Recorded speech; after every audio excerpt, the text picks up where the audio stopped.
Visions of sugar plums won't be dancing in their heads for another couple of weeks, but visions of the playoffs are already here. It's week 12 of the NFL on Fox.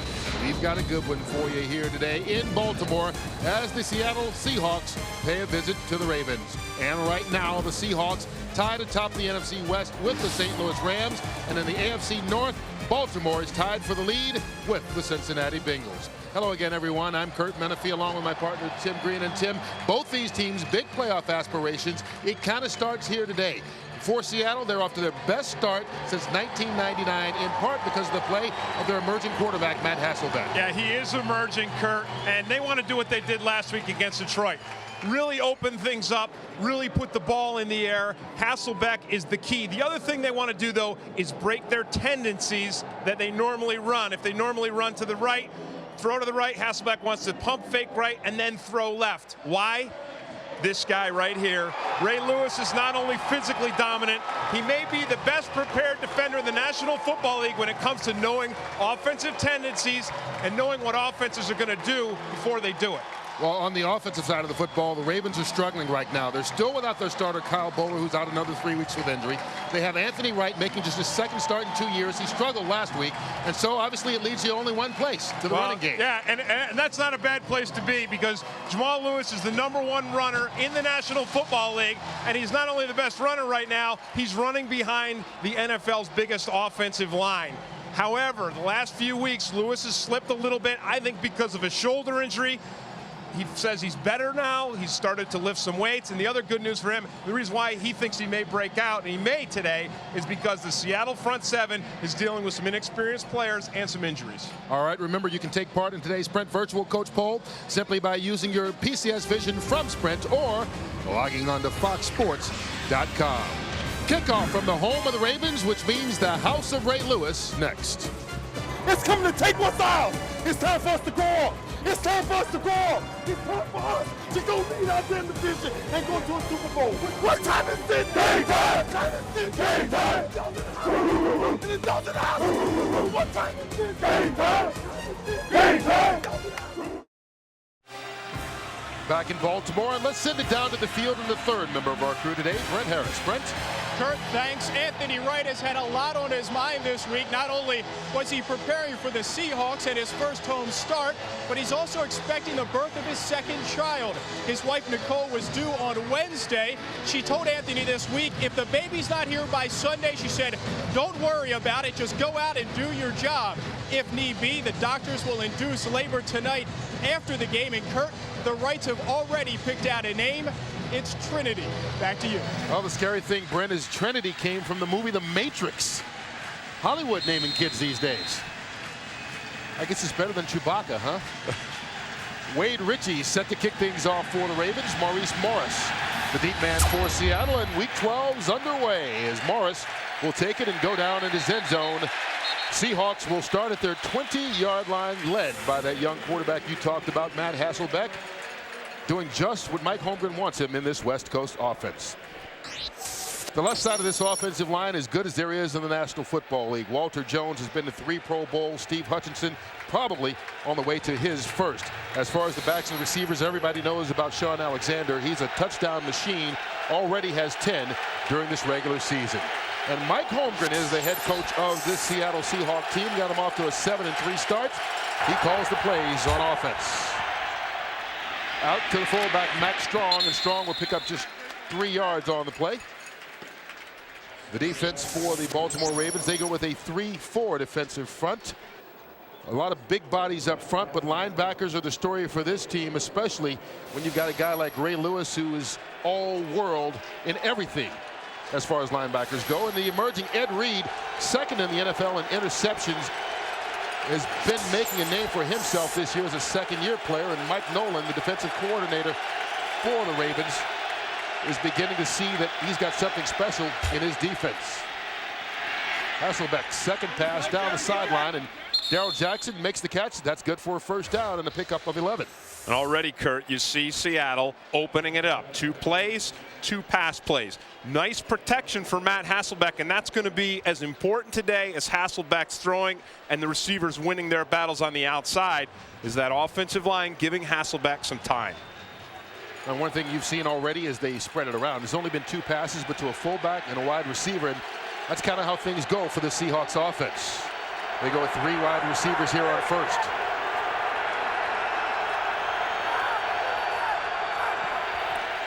Hasselbeck back to pass again, thrown high and caught by Jackson.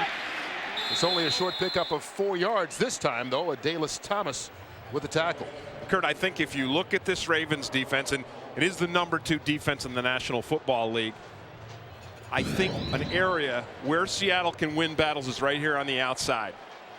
I think their wide receivers against the Ravens cornerbacks, there are going to be some opportunities because both Darrell Jackson and Corin Robinson is the starter. And Bobby Ingram also have got some good moves. They've come out passing on every play. This one dropped by Robinson as it hit him in the chest. Falls incomplete. And while the Seattle Seahawks show a lot of discipline when it comes to penalties, that are one of the least penalized teams in the league, it's strange that they're also one of the teams that drops the ball a lot more frequently than most. Second most in the National Football. Only to Detroit. Was a young, inexperienced team. You kind of expected out of them, the receivers for Seattle, a bit more veteran. They need the 44 for the first down. Another pass play. And that one incomplete. Darrell Jackson, the nearest receiver out there, but he was covered by Corey Fuller. And so we see the Seahawks come out pass on every single play in that possession.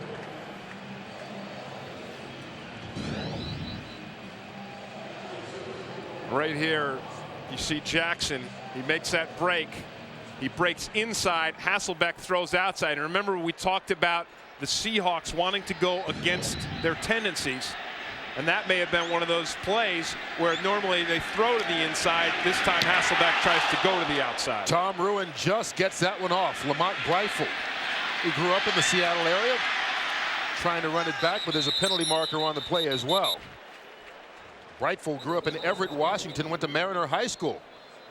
Also went to college at Eastern Washington, so he was looking forward to this game, particularly against the Seahawks. A lot of teams, when they come and play the Ravens, they ball up on offense because they know the Ravens don't have a very high-scoring offense themselves. So they say, well, let's keep it close, let's play it safe. But I like what Mike Holmgren is doing. I think air it out, do what you do best against this Ravens defense. And for Seattle, the best thing they do is throw the football. Of our first penalty flag of the day, Tom White, our referee.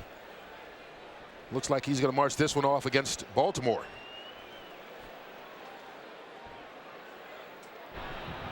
Personal foul, unnecessary roughness, number 28 on the receiving team during the kick. It will be half the distance to the goal, be a first down for Baltimore. Timeout. That's called on Gary Baxter. So it'll back the Ravens up deep in their own territory early in this first quarter. And so after the penalty, the Ravens will begin their first possession at the 10-yard line, led by Anthony Wright. 2 weeks ago, he was the third-team quarterback. Kyle Bowler went down. They put Chris Redman in for the second half against St. Louis. He was awful, so He skipped right over him, and he's now the starter. And even though Anthony Wright didn't have a very good week last week at all, I think they stayed with Anthony Wright because he is going to make less mental errors than Redman. That's why Redman played so bad, because just mentally kind of fell apart. Anthony Wright's problems were more physical. Got a long field of drive starting at the 10. They hand it off to Jamal Lewis, and Lewis going to be stopped after a short pickup of about 3 yards on the play. You mentioned the biggest offensive line in the National Football League, and Jonathan Ogden may be the best offensive lineman in the NFL. Backs and receivers, well, you talk about Jamal Lewis leads the National Football League in rushing. 1,247 yards. He's got 7 100-yard rushing games so far this season. And the offense under the tutelage of Matt Cavanaugh, now in his 5th season with the Ravens. Former quarterback with the San Francisco 49ers. The pitch to Lewis. Flags on the play as Lewis picks up 2 yards. And it was penalties that undid the Ravens last week in their game against the Dolphins. They had 10 for 80 yards. And whenever you have a 9-6 ball game, 10 penalties for 80 yards really is the difference. A 9-6 overtime loss to the Miami Dolphins. And this Ravens team already has 2 penalties quickly in this game. Holding. Number 86. 10-yard penalty. Remains second down. That's on the Pro Bowl tight end Todd Heap. And when you don't have a very potent passing game, penalties hurt you twice as much as a team that does have a potent passing game. Because second and long, you got to throw the football. You know what I'm saying? It's passing down. Well, they've had double-digit penalties each of the last 2 weeks, lost both those games to St. Louis and Miami. Well, this may be a time right here where they may want to have Anthony Wright throw to the outside because he does have a strong arm. It's his accuracy that's been a problem. Needs to get him to the 20. He goes outside, but it's not going to be enough. Travis Taylor forced out of bounds, and it'll be a punting situation coming up here. Nice third down fault. I forgot, after the penalty, they got backed up, second down. So we take a look at the Seattle defense. Orlando Huff getting the start in place of the injured Randall Godfrey. Godfrey will play today. Same situation with Damian Robinson starting for the injured Ken Hamlin. Hamlin will play today as well. And Randall Godfrey, there's Ray Rhodes, the defensive coordinator. Randall Godfrey already made a very nice tackle against Jamal Lewis. Now it's third down. Right hip goes down. Credit John Randall with the sack. Yeah, you can credit Randall. I will tell you this, though. Remember when we talked to Brian Billick yesterday? He said, what's the most important thing that you guys do tomorrow? And he said, don't turn the ball over. And he said, that's it. That's it. So the way it looks here, I think Brian Billick is probably going to be happy just the fact that Wright hung on to the football. I think he actually tripped over his right tackle, Orlando Brown, the way it looked, but Randall gets the sack nonetheless. Here's Dave Zastudil with the punt. Bobby Ingram, who ran one back for a touchdown last week, won't get to do so this week, brought down right at the 48-yard line. 53 yards on the punt, the short return of 8, and Matt Hasselbeck will get his second opportunity.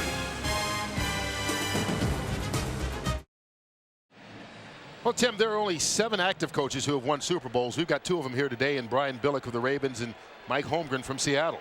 And both guys known for their offensive schemes, but Brian Billick, of course, won his Super Bowl championship with a record-setting defense, and Trent Dilfer at the quarterback position.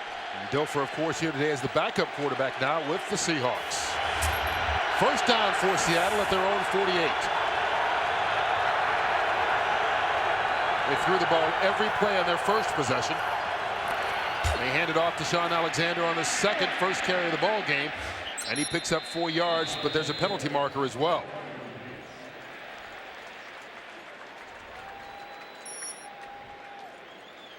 He got a little head start going there. Alexander may be called for the flag.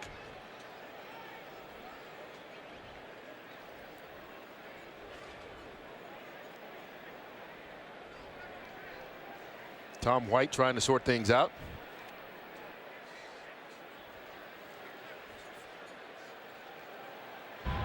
Illegal motion and a setback. 5-yard penalty. Remains first down. Yeah, that wasn't Alexander. You could see him kind of shift early. You know, Kurt, when you play against the Ravens, you know you're going to get hit from all sides. But Matt Hasselbeck didn't think he was going to get hit from this side here. See that right there? He was thinking everything was going to be coming from that way. Look out below. And all of a sudden the flag, I think it startled him a little bit. Well, surprising results as they will lose 5 yards on the play. Yeah. Sloppy play from both teams, penalties and drop passes. Here's Hasselbeck back to pass. Up deep, going for Corin Robinson. Had a step on Chris McAllister, but couldn't catch it. Let's go out to LA and JB for our first game break of the day. Hey, Kurt, take a look at Brett Favre and company. First possession for the Packers. Brett Favre hooking up with Javon Walker, 66-yard strike. That takes it in for the score. 20th straight game with a touchdown pass for Favre. Second longest in franchise history. Kurt, guess who's number 1? Cecil Isbell. That's dusting off some cobwebs. Back to Kurt Menefee. I think I've got him in my fantasy team. Cecil. Yeah. Cecil the Diesel. 3 wide receivers here on second down. Kurt, Ravens and Anthony Weaver is out of the game. Here's Sean Alexander, and Alexander gets back to the original line of scrimmage and a little bit more, picks up 6. Marcus Douglas with the tackle, and you talked about Anthony Weaver, one of the defensive ends for Baltimore. Last week left the game with a neck stinger, came back, tried to play this week, But after one series, he's now done. Yeah, and the center of this defense, though, is Ray Lewis. He's the guy that makes it happen. He is the ferocious tackler and the guy that studies those tendencies, and his speed is the thing that is so incredible, and it enables him to play the run sideline to sideline better than anyone. 3rd and long. Seahawks need the 42. Hasselbeck had to pull up. Oh my. Chad Williams was coming right at his gut. It's actually, it was Will Demps who came on a safety blitz. And Hasselbeck just has no time at all. Watch Demps come right here, right up the middle there. And he is unblocked. And he puts a whooping on Hasselbeck. And the key, I think, to playing against this Ravens defense is you cannot get intimidated. You cannot you are going to get some shots, and they are going to make some big plays against you. Tom Bruin just gets that one off. They've been close twice already in this game, and Breitful makes the fair catch. 43 yards on the punt by Ruin. No score here in the first.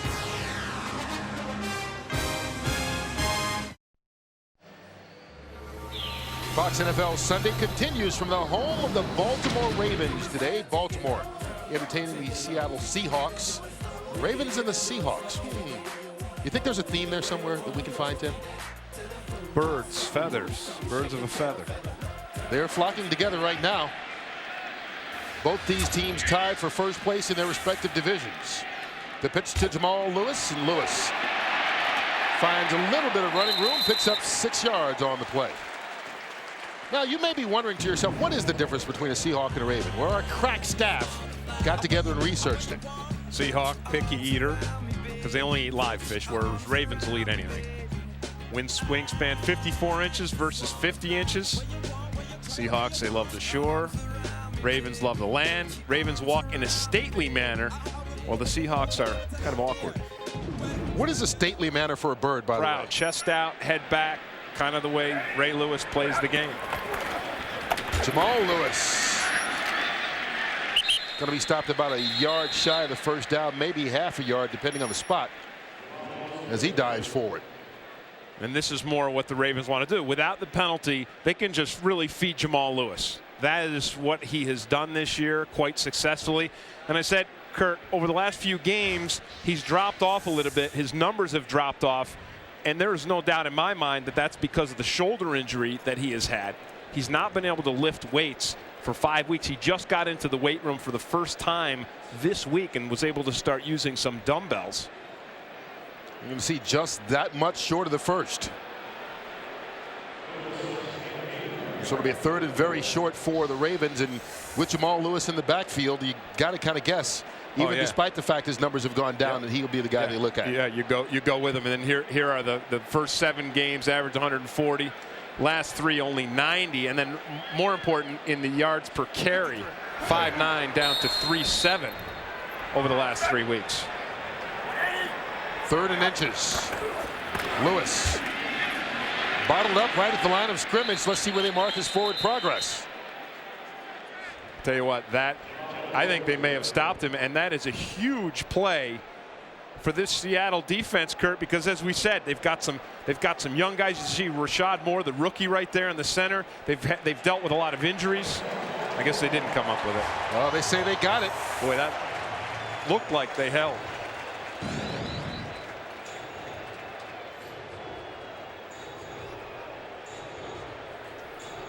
Remember, he just needed to get right to that strike to get that first down, and apparently got the football there behind that big offensive line. So they go with 2 tight ends on first down. And we have another penalty flag. Now Anthony Wright is saying that they did not reset the play clock.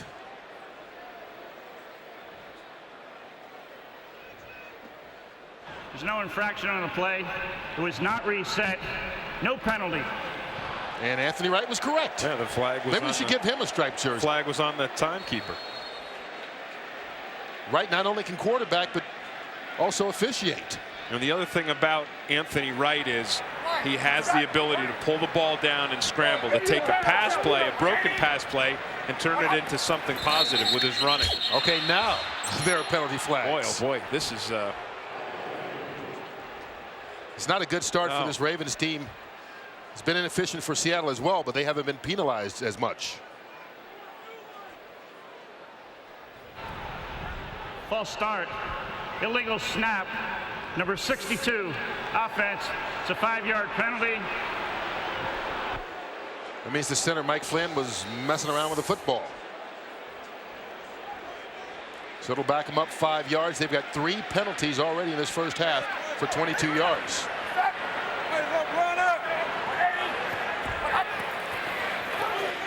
Play fake. That ball tipped out for Todd Heap, but Brandon Mitchell got a chance to knock it down. We got a chance to check in with JB once again for another game break. Hey, Kurt and Tim, as you both know, Michael Bennett was out for the first 2 months of the season for the Vikings. First start here, 25 yards to pay dirt for the score for Minnesota. You know the Vikings are trying to snap a 4-game losing streak. They're on top by 7. Back to Kurt and Tim. And Minnesota needing to win that game to hold off Green Bay, who suddenly is just a game behind them after Minnesota got off to that quick 6-0 start. Second down for the Ravens. Chester Taylor out of the backfield, has running room down the sideline, makes a move back inside and fights all the way out to the 32-yard line. A gain of 17. It's a first down if it stands, but there's another penalty flag down.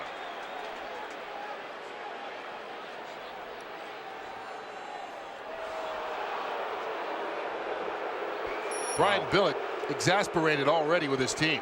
He was all the way out on the field at the 25-yard line. This will be coming back. Offensive pass interference. Number 86, offense, blocking while the pass was thrown prior to its being touched. To half the distance to the goal, remains second down. That's already the second penalty on Heap. Yeah, and it's like Brian Billick said to us, with Jamal Lewis's fumbles, he's had 3 in the last 2 weeks, but what are you going to do? I mean, it's Jamal Lewis, and same thing with Heap right here. And that's actually a block downfield. That's fine. Yeah. That wasn't the problem or the penalty. But what are you going to do? You can't pull Todd Heap. He's your #1 receiver. Jamal Lewis out to the 11-yard line. Chike O'Keefer with the tackle. And you see part of the problem the Ravens have had this year. They've got the 32nd ranked pass offense. Right. And overall this season they've struggled with only the 24th ranked offense. But it's hard to get anything going when you've got long situations for first downs all the time. Just what I said before. I mean, they're okay. If they can play penalty free, they can rely on Jamal Lewis. They can feed him the ball and pick up first downs and move the chains down the field. But with penalties, now they're forced to rely on their passing game. They have to get it to the 30 for the first. Here comes the blitz. Quick pass by Wright. Caught. Todd Heap lowers his shoulder and gets the first down. And he got the first down because he lowered his shoulder. A gain of 22. Very nicely done by Anthony Wright, because he gets the blitz right in his face and he hangs in there, takes the shot, but delivers a perfect pass. And then it's Heap getting his shoulder pads down below the safety, Ken Hamlin, and driving him back. And that doesn't happen very often to the Hammer.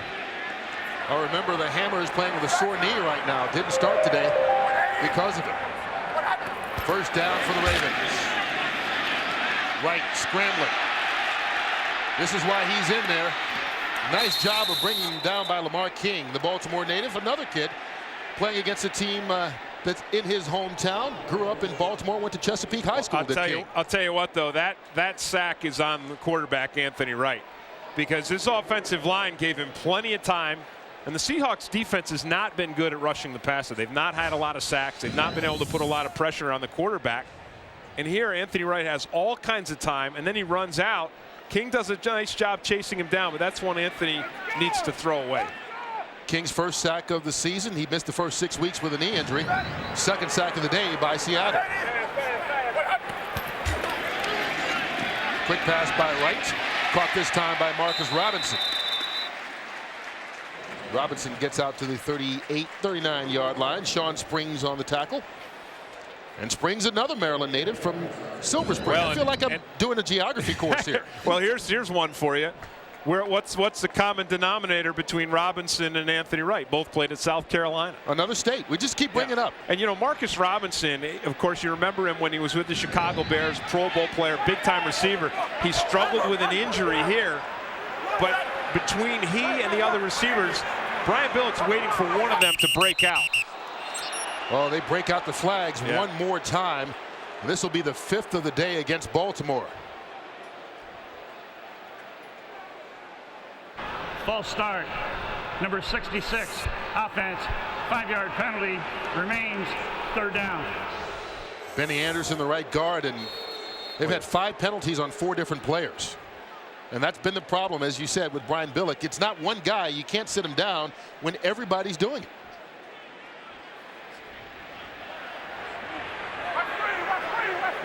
So instead of a 3rd and short, it's now 3rd and long. Needing the 43 right from the shotgun. Under pressure. Robinson can't catch it on the sideline. It goes out of bounds and incomplete. And it'll be a punting situation for the Ravens. I like what Ray Rhodes is doing. He's blitzing Anthony Wright. And even though Anthony Wright beat the Seattle defense on the throw to Todd Heap down the middle for a 1st down, this time the blitz gets to him, forces him to throw it sooner and less accurate than he wants to. Here's Zastadale on for his 2nd punt. Bobby Ingram, the NFC Special Teams Player of the Week last week after returning 183 yards for the score. This is a nice kick by Zastadale. Ingram makes the fair catch right across the 15-yard line. 50 yards on the punt by Zastadale.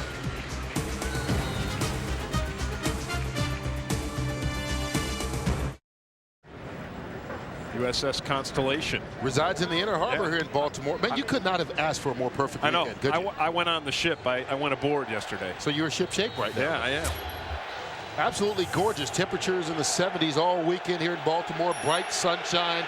Couldn't ask for more in late December or late November. I guess if it were late December, you couldn't ask for more then either, could you? More penalty markers.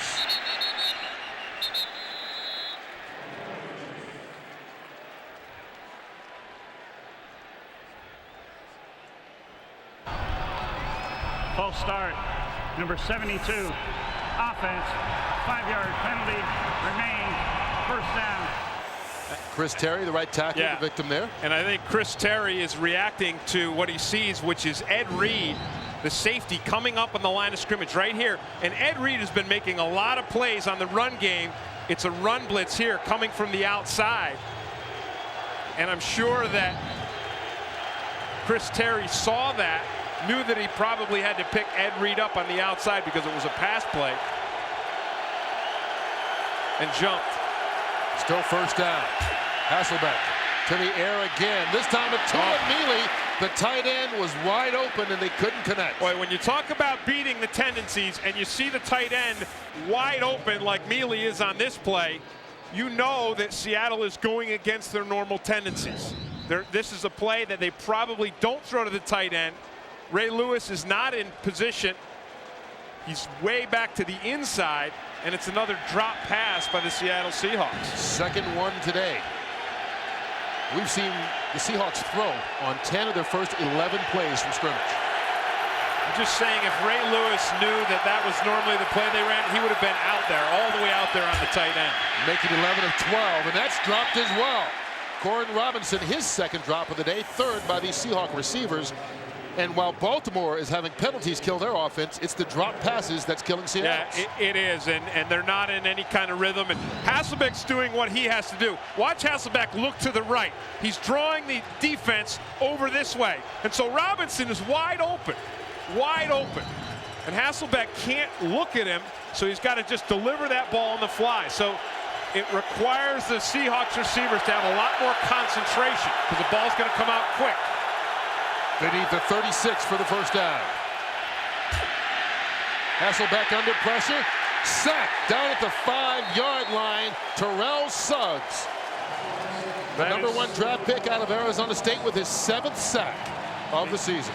Leads all rookies.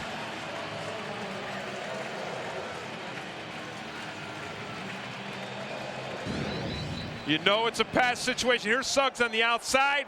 He's got a stunt. He comes back to the inside. That's really a good play by Marcus Douglas, who knocked off the blockers. And Ruin gets this one off safely. Lamont Brightful at the 40. Looking for a block. Caught from behind. Alex Bannister with a nice open field tackle there after the 54-yard punt. This Ravens defense trying to keep their team in it here early. Baltimore Ravens fans have something to cheer about with that kid. Terrell Suggs, you mentioned, leads all rookies in sacks. Just picked up his 7th. Good field position to start here for the Ravens. Jamal Lewis puts it in Seattle territory all the way down to the 39-yard line. That's a 12-yard gain and a first down. And this is what's so dangerous about Jamal Lewis. And don't forget that injured shoulder. He said it's starting to heal. He's lifting some weights. He's feeling stronger. He's running strong on that play right there. Breaking tackles, running through people. You know, I really believe that as a defender, if you want to play against Jamal Lewis, you need to lower your aim point. You need to tackle him low by the legs, because if you hit him up high, you can see right there, he is just going to blast you out of the way. 6 carries for 30 yards so far for Lewis. That's carry number 7. That's the low aim point by Anthony Simmons. You see how he tackled Lewis on that? That's exactly how you have to tackle Jamal Lewis. Well, Simmons told us this week that he feels a lot of guys try and arm tackle Lewis rather than going at him full on. Right, and what Anthony Simmons does on this play, he forms up on him, and you're going to see him come right up, and he hits him low, right down, right there, right at his hips, and he wraps up, and really that's a picture-perfect tackle. And still Jamal Lewis falls forward. Still picked up 4 yards. Right. Pulls it down, nowhere to run. And he's going to be brought down for a sack once again. That'll be the 3rd sack by the Seahawks today. Remember when we talked to Jonathan Ogden yesterday, and he said, you know, the good thing about Anthony Wright is he can pull it down and run. The bad thing is that you don't know where he's going to be, so it makes it harder for an offensive line to block for a guy who's going to be skittering around back there. Brandon Mitchell picked up the sack that time, and you saw he had the time, but went one way, then went another, then came back all over the place. No one quite knowing where he was. Needs to get him to the 30 for the first here.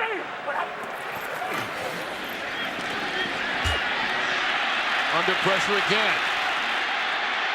Going way downfield. Battling, and it's incomplete. Chester Taylor was down there doing a little hand fighting. Yeah, Anthony Simmons. Yeah, Anthony Simmons stayed disciplined on it. And there you got to see Anthony Wright's arm strength, but not necessarily his arm accuracy. But, you know, that's a throw for Anthony Wright. Why not, right? Right. I mean, you put it up down there because if Anthony Simmons gets it and he's on the 2-yard line, it's a good punt. Well, Dave Zastudil has had a couple of good punts today, 53 and 50 yards. Won't have a chance to get it over 50 this time, but they'll see if he can put it inside the 20. Bounces at the 5, rolls into the end zone. Too good. Boy, a nice block by Bobby Ingram. You see that block by Ingram? There's a penalty flag down on the play as well. Bobby Ingram saw that the ball was going to go into the end zone if he could stop Jerome Sapp from downing it. And he did exactly what he had to do. So he all of a sudden the ball's in the air and he has to make a great decision. The decision is I go from a return guy to a blocker. Watch it right here. So he's got to make the decision. Am I going to field this ball? No, I'm not going to field it. I'm going to throw a block. He knocks Sapp off, and then the ball continues on into the end zone. So he really saved his team about 17 yards in field position. So the question is, do you take this at the 20 or you make him kick it again? Block. Number 29 and the right tackle on the play. Penalty is declined. They'll take the result of the play, which is a touchback. First down. And so they will take it at the 20-yard line. 1:14 left to go here in the first quarter. And Kurt, the Seahawks, you know, they're 7-3. They're on a run for a playoff, tied with St. Louis, but they have not been good on the road. They're 1-3 on the road, and so far the way they're playing today, offensively, it looks like that road sickness is, they've got it. They've got it bad. 6-0 at home, 1-3 on the road. Meanwhile, the Baltimore Ravens just the opposite. They play well at home, 3-1 here in Baltimore, and they are 2-4 on the road. And the Seahawks team came out on Friday to try and get accustomed to the East Coast, as they do on their long trips. Right now, it seems like they're still asleep on offense, though. Here's Sean Alexander, breaking a couple of tackles, picks up 7 yards on the play. And maybe running the football is an answer to the problems they've had in the passing game. And the problems really haven't been Hasselbeck. It's been this right here. A drop pass by Robinson. There's one that almost could have caught. You wouldn't call that a drop. That's a clear drop by Mealy. And then another drop by Robinson. So 2 outright drops by Robinson, 1 by Mealy. And then what could have been a phenomenal play, but Robinson not able to hang on to the tough one either. Alexander again. He's going to be dropped for a loss of 2 yards on the play by number 52, Ray Lewis. And that really is why you have to throw the football against the Baltimore Ravens.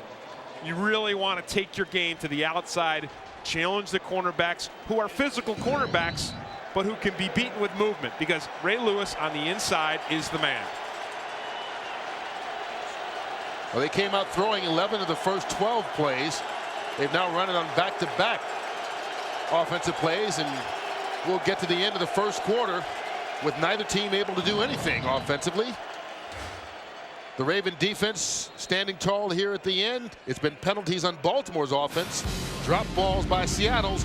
They'll put that first quarter behind them and come back for quarter number 2 as we continue with Fox NFL Sunday right after this.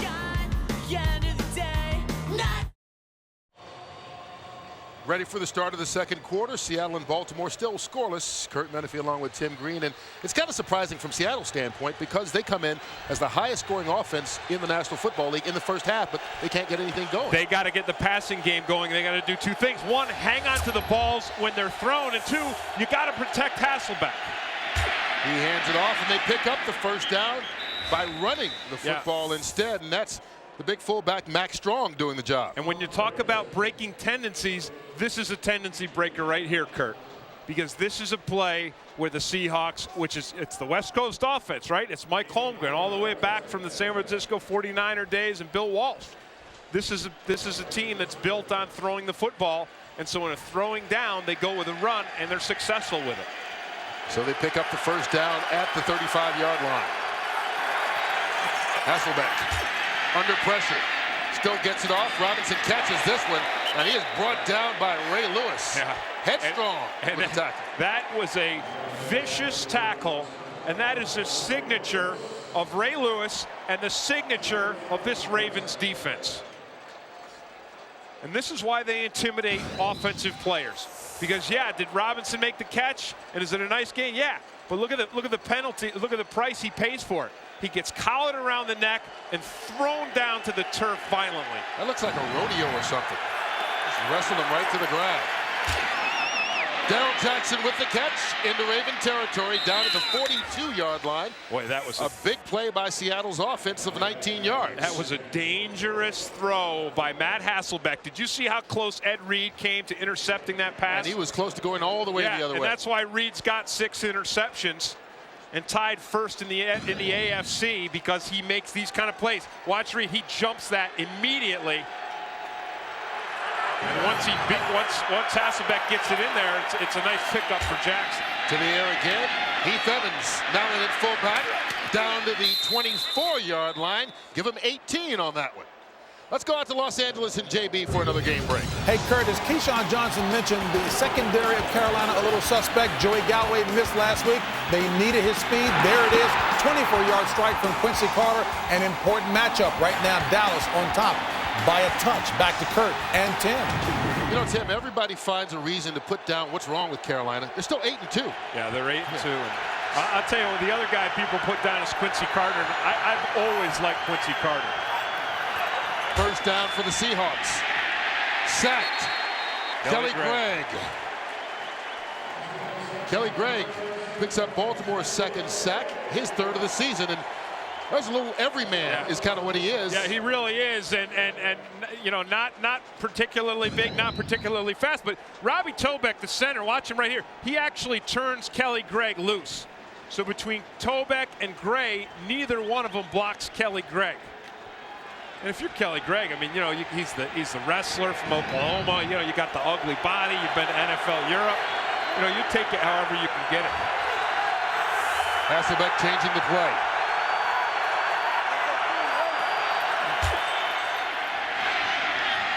That one thrown behind Corey Robinson, incomplete. It hit Chris McAllister in the back. And another dangerous throw by Matt Hasselbeck. Dangerous. If McAllister turns around, that could have been a pick. Yeah, absolutely. I'll tell you what, you know, McAllister really could have been called for pass interference on that, because he kind of had an arm bar on Robinson. Well, the Seahawk offense best in the NFL as far as converting third downs. They're only 1 for 4 so far. Hasselbeck nowhere to go, just throws it out of bounds. Probably saved Bobby Ingram from taking some punishment on a play that wouldn't have gotten close. Riddick Parker, the defensive lineman, read it perfectly. He wasn't fooled at all. So we'll get Josh Brown coming on to try a long field goal attempt. You can see already in his rookie season has kicked one from 58 yards away, which is a franchise record. 7th round draft pick out of Nebraska. We'll try this one from a bit more manageable, about 45 yards away. Be 45 exactly. It's up. Plenty of leg. And so Josh Brown gets the first points of the ball game, and the Seahawks take the early lead 3-0.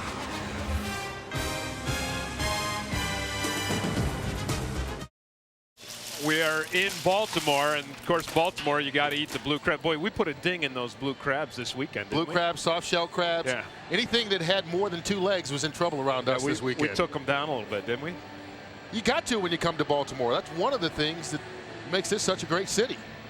Well, you got a thing with crabs, though, don't you? Oh, when I was a kid, I got pinched by one out of a paper bag. We came to visit in D.C.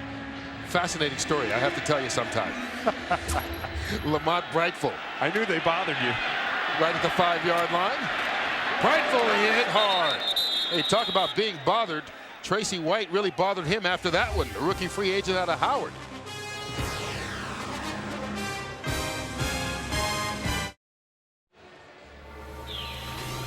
Early in the second quarter here in Baltimore, Kurt Menefee and Tim Green with you, and the Seahawks have a 3-0 lead. Anthony Wright hasn't set the world on fire, but he hasn't burned down his offense yet either. Right, he's only completing 50%. He's taken 3 sacks, and he's looked kind of out of place at times, Kurt, but I think you raise a good point. He's not turned the ball over, and that has got to be the most important thing for him today. The end around to Todd Heap. As the crowd chants Heap, he picks up 7 yards. Heap, the Pro Bowl tight end, part of this troika that they're trying to build here with this Ravens offense, and they've got the running back in Jamal Lewis, the tight end in Todd Heap. The question is Kyle Bowler the quarterback when he's healthy? Well, and they've got the offensive line. You know, the other thing, Kurt, they either need a big-time wide receiver, or they need one of, you know, Travis Taylor or Marcus Robinson or Frank Sanders to jump out at it and really elevate themselves. They need a big-time wide receiver. 2nd down. Right, caught, brought down another sack. Rocky Bernard. That's the 4th sack of the day for the Seahawks. And Rocky Bernard, who last year had 4 sacks in the month of September as a rookie, didn't get another the rest of the year, hadn't gotten one this year until today. Yeah, I mean, this is a front. There's Bernard working right through a double team. And this is a front that has not had a lot of quarterback sacks this season. They're playing a lot of young guys. You know, they've had injuries at the linebacker position, but Anthony Wright is hanging on to the football, Kurt. He's holding on to it, and I tell you what, if it's okay when you're just down 3-0, but if they get down anymore, he's going to have to start to make some plays, make some positive big plays, instead of just not making the negative plays. Well, that's an incompletion towards Todd Heap, and so it will be a 3-and-out for this Ravens offense. They got a shot on Anthony Wright on that play as well. So Wright now sacked 4 times. And then here they get the shot on him, Chad Brown. Bobby Ingram back to take another punt from Dave Zastudil. And the lefty gets this one up. Ingram calls for the fair catch and makes it right at the 31-yard line. A punt of 49. Zastudil, the best weapon the Ravens have had so far today. Oh, Jamal Lewis trying to stay warmed up on the sideline. Right now with his team trailing 3-0 early here in the second quarter. Seattle now on offense, and they will begin from the 31-yard line. And there's Anthony Wright. And I got to believe when the Ravens do get the ball back, Kurt, I think you see Matt Cavanaugh, I think they're going to get back to just feeding Jamal Lewis. Because the passing game, it's not happening for him with the passing game. It started to happen for Seattle. Hasselbeck trying to keep it going. Dumps it off, Max Strong. Strong will get back to the line of scrimmage, and that's it. Adelius Thomas with the tackle.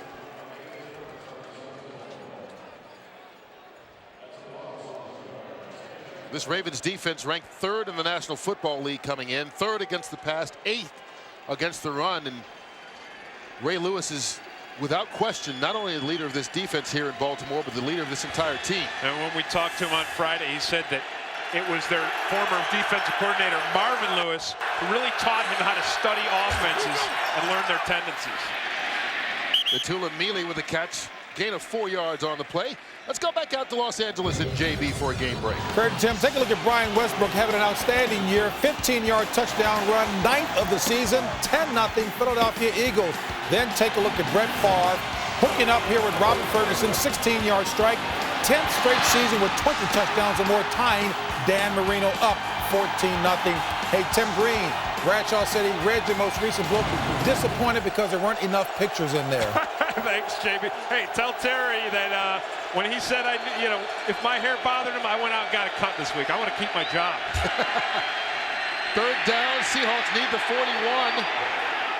Brought down, Will Demps all over Bobby Ingram. And there's no flag on the play so far. Boy, I don't know about that. It looked like Demps tackled him. You can see he pulled his jersey right off his shoulder pad. There is a flag down in the backfield now. Holding, number 61, offense. That penalty is declined. 4th down. And that penalty will be against the center, Robbie Tobeck, who's trying to stop Ray Lewis. That was a gross pass interference that the officials missed on that play right there. Because Demps just tackles him before the ball ever gets there. Watch it right here. Look at that. Watch right here. And he's got his arm totally pulled down. Tom Ruin gets that one off. They've been close about 3 times today already. Brightful hit as he was signaling for the fair catch. That'll be a penalty. Well, the question Baltimore could have picked that ball up and done whatever they wanted to. Tom Knight downs it, but there will be a flag unless he was blocked into him. That's right. Did not look like it, Didn't look like it, no.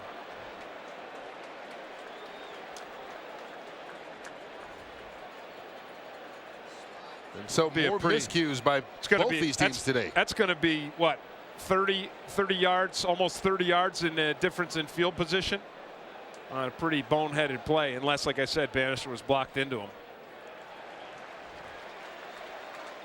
I didn't think he was.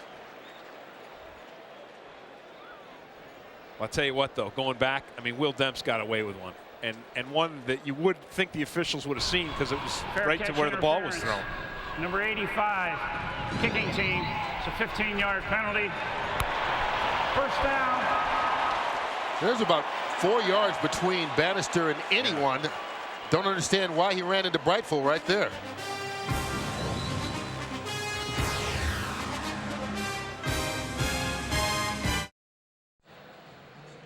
Well, Tim, when you come to Baltimore, I mean, you definitely have to do the crabs. And, you know, there's a certain way to do it. Yeah. I mean, you can't just go out and get crabs. First of all, you can't have them upside down in the pot. That's a bad thing. Right. That's bad luck. Steve But then the on that blue one. crabs turn to red crabs. Now, I saw O'Bricky's, and I'm thinking that Steve Baldwin's getting like free crabs for the rest of his life. That means someone's on our crew, Yeah. you know, has a cousin that owns O'Bricky's or something. Good food for everybody, though. Good eating. Anytime you come to Maryland. Ravens looking for something good to happen here on offense as they start at the 32. Jamal Lewis, his 8th carry, and he'll pick up 3 yards. 8 carries, 37 yards for Lewis so far. Well, Seattle with a little bit of a lead, trying to cure their road ills. And if you look at the NFC West and you look at all the teams, of course, San Fran and Arizona have not won on the road. Seattle has won only one. St. Louis only 2. And you see across the league, it's the 6th lowest win percentage on the road since the merger. The pitch to Lewis. And they're starting to feed the big horse as Lewis will pick up 4 yards this time. You know, when you talk about playing on the road, Kurt, there really are 2 factors when you're playing as a visitor. One is the noise, because if the crowd gets going, they can prevent you from checking things off and making adjustments at the line of scrimmage. And the other one really is the energy that, as a player, you draw from the energy and the cheers of the crowd, and it does. There's no question that it does give you an extra surge. On 3rd down, Ravens need the 43 to keep the drive going. Right, going for that and more. Marcus Robinson battling along the sidelines with Marcus Trufant. No flags there either.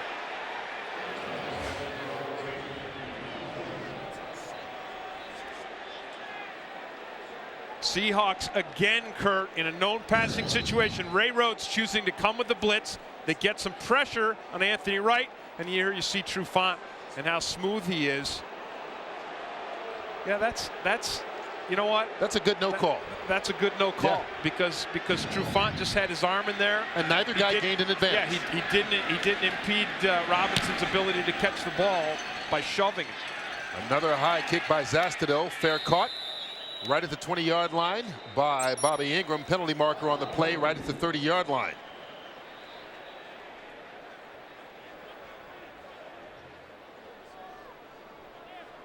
Well, there have been 9 penalties called in this game so far. 8 accepted, 1 declined. This will be number 10. Yeah, it's been sloppy from that standpoint. Seattle started out sloppy with 3 drop passes, some pressure on Hasselbeck. The one drive they did have. 27 during the kick. Be half the distance to the goal. 1st down for Seattle. The one drive Seattle did have to get themselves a field goal. They got their short passing game working, and Hasselbeck had some protection. The receivers hung on to the ball, and they mixed it around too. They threw to the flat, they threw to the hook, they threw to the inside, they threw to the outside. So after the penalty on Willie Williams, it'll be 1st down at the 10-yard line for the Seahawks. Here's that away noise that I was talking about. Sean Alexander leans forward, and Alexander picks up 8 yards. Ray Lewis with the tackle. You talk about games on the road. This Seattle Seahawks team will travel farther than any team in the National Football League this year. Almost 32,000 miles, and this trip here to Baltimore will be their longest of the season. 2,300 miles each way. And that's just the one way, so you got to multiply each of those times 2. Looks like Seattle picked up a 1st down, and that's 2 runs in a row. And the first one was a nice one by Sean Alexander, the previous play. Max Strong gets the 1st down. Strong limped off the field a bit earlier a couple of series ago, now back in the ball game. Sean Alexander again as he gets back to the line of scrimmage, if that. Kelly Gregg and Adalius Thomas with the tackle. I'm surprised that Mike Holmgren runs this play to the outside. They run kind of a power sweep, because against the Ravens, really the only success people have with any kind of consistency is to run straight at them, to get the linebackers flowing, and then do a cutback. You know, but you got to run straight at them, because if you run to the sideline, then Ray Lewis and Bulware and Ed Hartwell, their speed enables them to run you down and give you a disadvantage. No gain on that last play. Out of the backfield, Alexander can't get by Ray Lewis.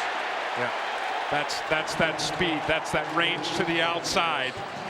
And Ray Lewis just closing down and kind of mashing Sean Alexander. You know, Lewis expends a lot of energy on the football field, but still is able to make tackles like this one-on-one. Yeah, look at that right there. And that's just a vicious, you know, right around that neck, throw you, slam you down.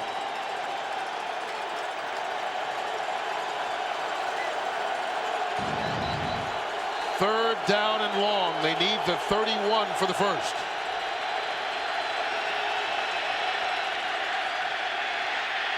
Batted down from behind. Terrell Suggs knocked it down, picked it up, and gets it down to the 4-yard line on the recovery. Another big play by the rookie linebacker.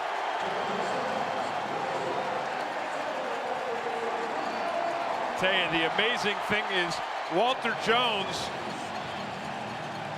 who blocks Suggs late, actually just watches that ball as it bounces around. Here's Walter Jones, here's Suggs. Now Jones is going to help to the inside before he comes to the outside to block Suggs. He doesn't get him. Now look at right there. I mean, the ball is down. It's almost as if Walter Jones didn't see the ball come out of there. Officially ball at the 3-yard line. Jamal Lewis dropped for a loss of a yard on the play. Randall Godfrey with the tackle.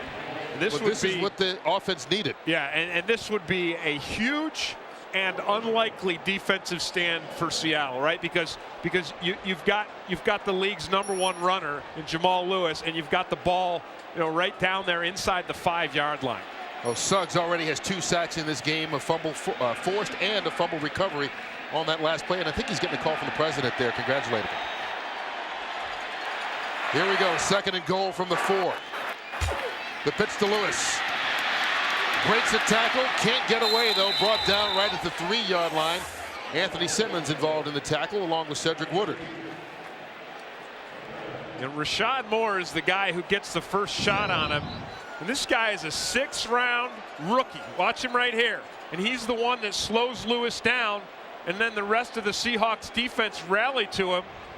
And that's the 2nd time they've stopped him down here, Kurt. And like I said, it's unlikely that they're going to be able to keep Jamal Lewis out of this end zone. The other thing they got to watch out for is this guy right here, Todd Heap on a fade pattern. Here we go. On 3rd and goal, right to Heap, goes up, can't come down with the football. That's great defense by Anthony Simmons. Great defense. Nice coverage. Look, like I said, Heap is the guy. There's Trufant on the inside, Simmons on the outside. They're bracketing Todd Heap. And even if they don't knock this ball free, that was not going to be a touchdown. Well, there's a discussion going on right now between Tom White and his officiating crew.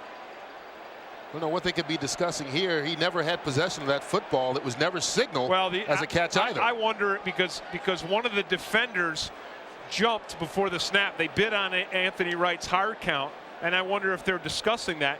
But to prevail on the flinch rule. The receiver does not maintain and hold on to the ball as he hits the ground.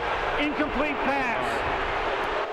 I think they were talking about the stone crabs or something. Well, He never caught this football. No, never. That's why I didn't think they could even be talking about that, because he's got to have possession of it when he comes down and hits the ground. I mean, you could say, well, it's a force out, but you got to come down with the ball, and he didn't do that. So Matt Stover will come on to attempt a field goal. And I said, Kurt, an unlikely but huge defensive stand for the Seattle Seahawks. This will be a 21-yard attempt.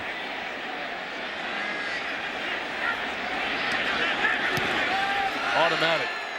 Stover has made 98% of his field goal attempts from less than 29 yards and keeps that going, evening the score here in Baltimore. I tell you, Kurt, I know I've said it, but I keep saying it. That was just a huge defensive stand because don't forget, I mean, you got Rashad Moore, you got some linebackers who are injured 2 times inside the 5-yard line. They stuff Jamal Lewis, right? And then when the Ravens go to Todd Heap, they reject that. So that was a huge turn of events. And you also have to credit Matt Hasselbeck for tackling Terrell Suggs and saving the touchdown after the sack. Saved 4 points on that one, definitely not allowing the touchdown. Instead, they get the field goal to even the score at 3. There's Wade Ritchie. Backs Mo Morris into his end zone, and that one's downed as well for a touchback. 3:32 left to go here in the first half, all even. Seahawks will start at their own 20-yard line.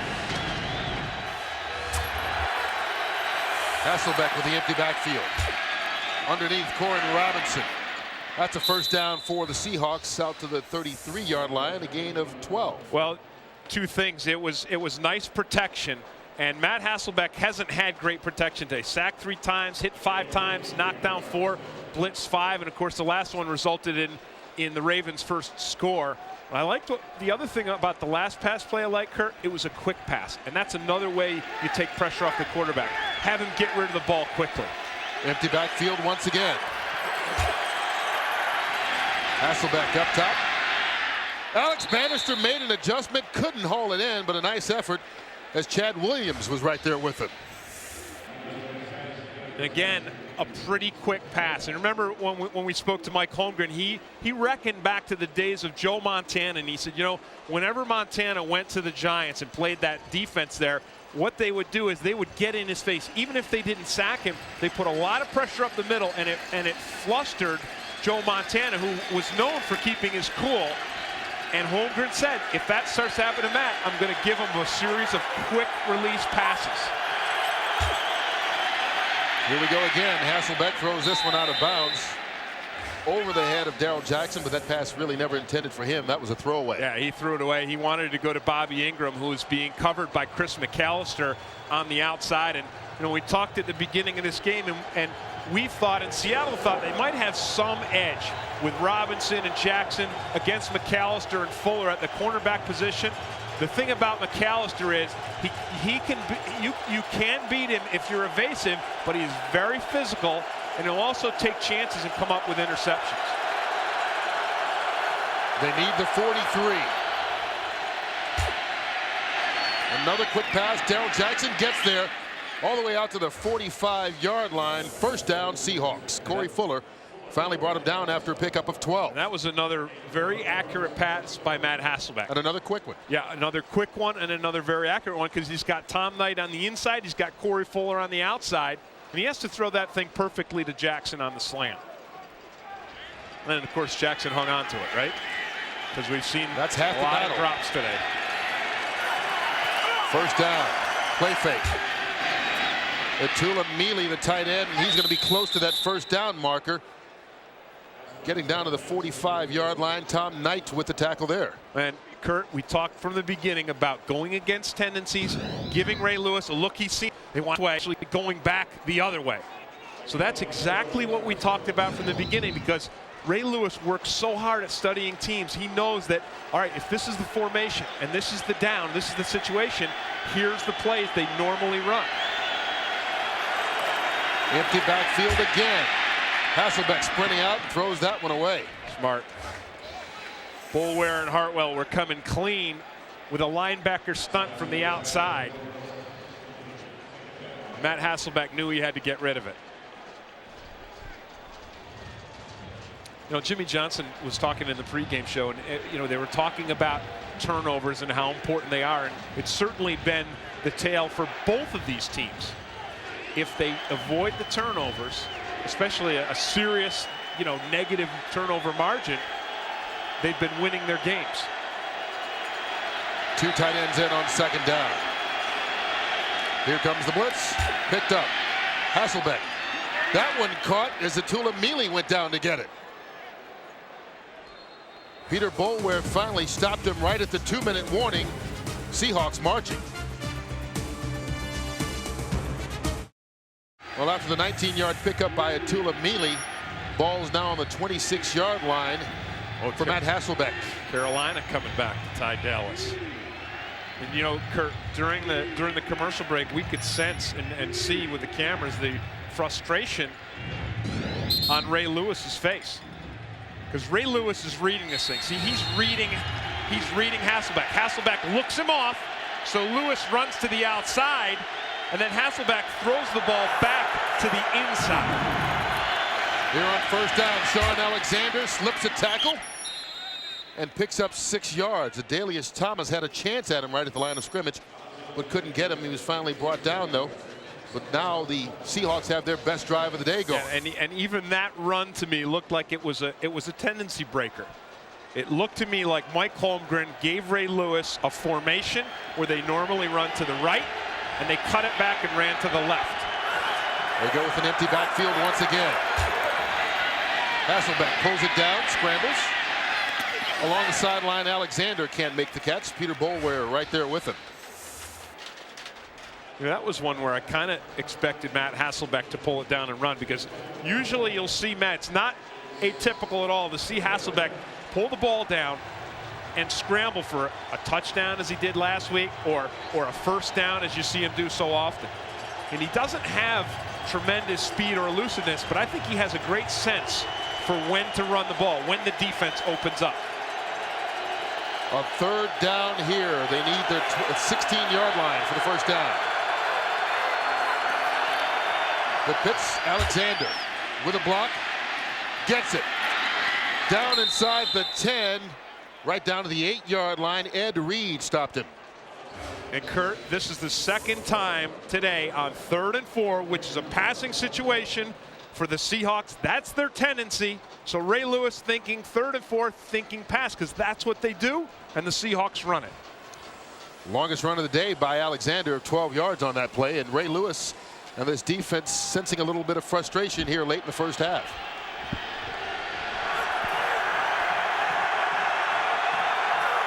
Robinson in motion. Hasselbeck towards the end zone, overthrows Darrell Jackson, incomplete. Stops the clock with 40 seconds left. And that wasn't a well-thrown ball by Hasselbeck, but you almost think that he felt that McAllister had Jackson too tangled up, and he just heaved it over his head. Don't waste it this late in the first half, trying to get a touchdown here before halftime. Yeah, and again, it's turnovers. It's the turnover that led to the only Ravens score. It was a sack and a fumble, but you don't want another turnover. The handoff to Alexander on the draw play. And Alexander will be stopped right at the 3-yard line by Ray Lewis. Yeah. Not going to allow him to run in from there. Seahawks working with all 3 timeouts. Yeah, Ray, again, passing situation, but here's the physical dominance of Ray Lewis. Watch him react back to this. He's looking, he's reading. He sees, oh no, he knows it's not a pass. So he gets Robbie Tobeck off him, makes the tackle. But again, I think you just see the frustration on Ray Lewis's face. Don't forget the Visa halftime report coming up in just about 20 seconds on the game clock. JB, Terry, Howie, and Jimmy with all the scores and highlights. And right now, the biggest highlight of this has been, I guess, Ray Lewis and the tackles. He's got 7 tackles already in this football game. Frustrating this Seattle offense, but Seattle is putting together its best drive of the afternoon. You know, don't forget the other factor here. You see Trent Dilfer there on the sideline, and you mentioned earlier, Kurt, that Mike Holmgren said Trent Dilfer was as much a coach this week as I was. And I talked to Trent right before the game, and he said, you know, I really know how Ray prepares. I know the things he looks for, and we spent the entire week trying to go against our own tendencies, trying to give Ray Lewis a look that he expects, right? Hey, he thinks we're going to throw to the right now, and then we pump fake to the right and go back to the left, and that's what they've done on this drive. Well, it's worked a couple of times, but for Seattle, it's only worked for 3 points so far. So, yeah, you know, even when they're trying to confuse him, he's been good enough to keep this defense and his team in this ball game. Seattle trying to add to the score right now on 3rd down. Watch for a quarterback draw. That's what I'd do with Hasselbeck. And Hasselbeck uses his 2nd timeout.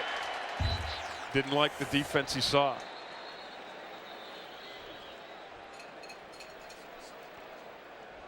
Well, Mike Holmgren will talk things over with his starting quarterback now. And, of course, Trent Dilfer was the starting quarterback here in Baltimore back in 2000 when they won Super Bowl 35. Right now, Hasselbeck trying to get his team in position to get that far later in the year. And Darrell Jackson made the catch for the touchdown. Tom Knight was drained all over him, and Jackson still made the grab. Yeah, that's making a play. I mean, that's a beautiful play by Darrell Jackson because Tom Knight was all over him. Hasselbeck put the ball in there, but Jackson had to hang on, and he did. Darrell Jackson's 5th touchdown of the season. Here's Josh Brown for the extra point. And he gets it through, and so Seattle scores the first touchdown of the ball game and extends the lead to 10-3 late in the first half. Well, drops were costing the Seahawks early. They've got their guys to hold on to the football, and they've now taken the lead 10-3. Yeah, Darrell Jackson does a nice job. It's just it's a battle. Jackson against Knight. Here's Jackson here. He's just going to run a quick out cut here, and watch him hang on to this ball because Knight's all over him, slaps it. And Jackson, see, he hangs on to it the whole way. And the official's looking at him because he's got to hang on to that ball the whole way, even after he hits the ground. And well, you talked about how Seahawks walk awkwardly.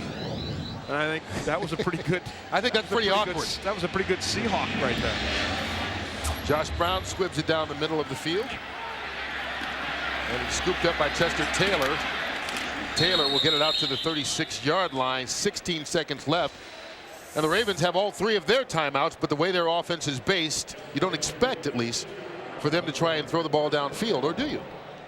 Well, yeah, you do, because Anthony Wright's got a strong arm, and they need to take a couple shots here.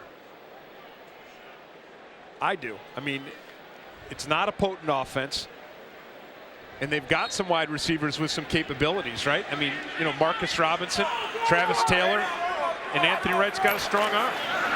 They hand it off to Chester Taylor. He loses the football, and it's scooped up by Seattle. Ken Lucas takes it all the way down to the 10-yard line. There's 8 seconds left, and the Seahawks have the football in scoring position. That's the penalty for calling that play, because if you're going to do that, Kurt, you might as well just kneel down, right? Joe Pisarcik, where are you? I mean, if you're going to run an off-tackle play with 16 seconds left and you're on your own 30, just kneel down. Anthony Simmons with the forced fumble, and I just cannot believe they didn't try to air it out downfield and try to, you know, make something happen. So Simmons forces the fumble, gives his team the ball after it's scooped up at the 10-yard line. And another situation, you wonder why Chester Taylor in the ball game instead of Jamal Lewis if you want a guy to hold on to the football, although Lewis has had fumble problems the last couple of weeks.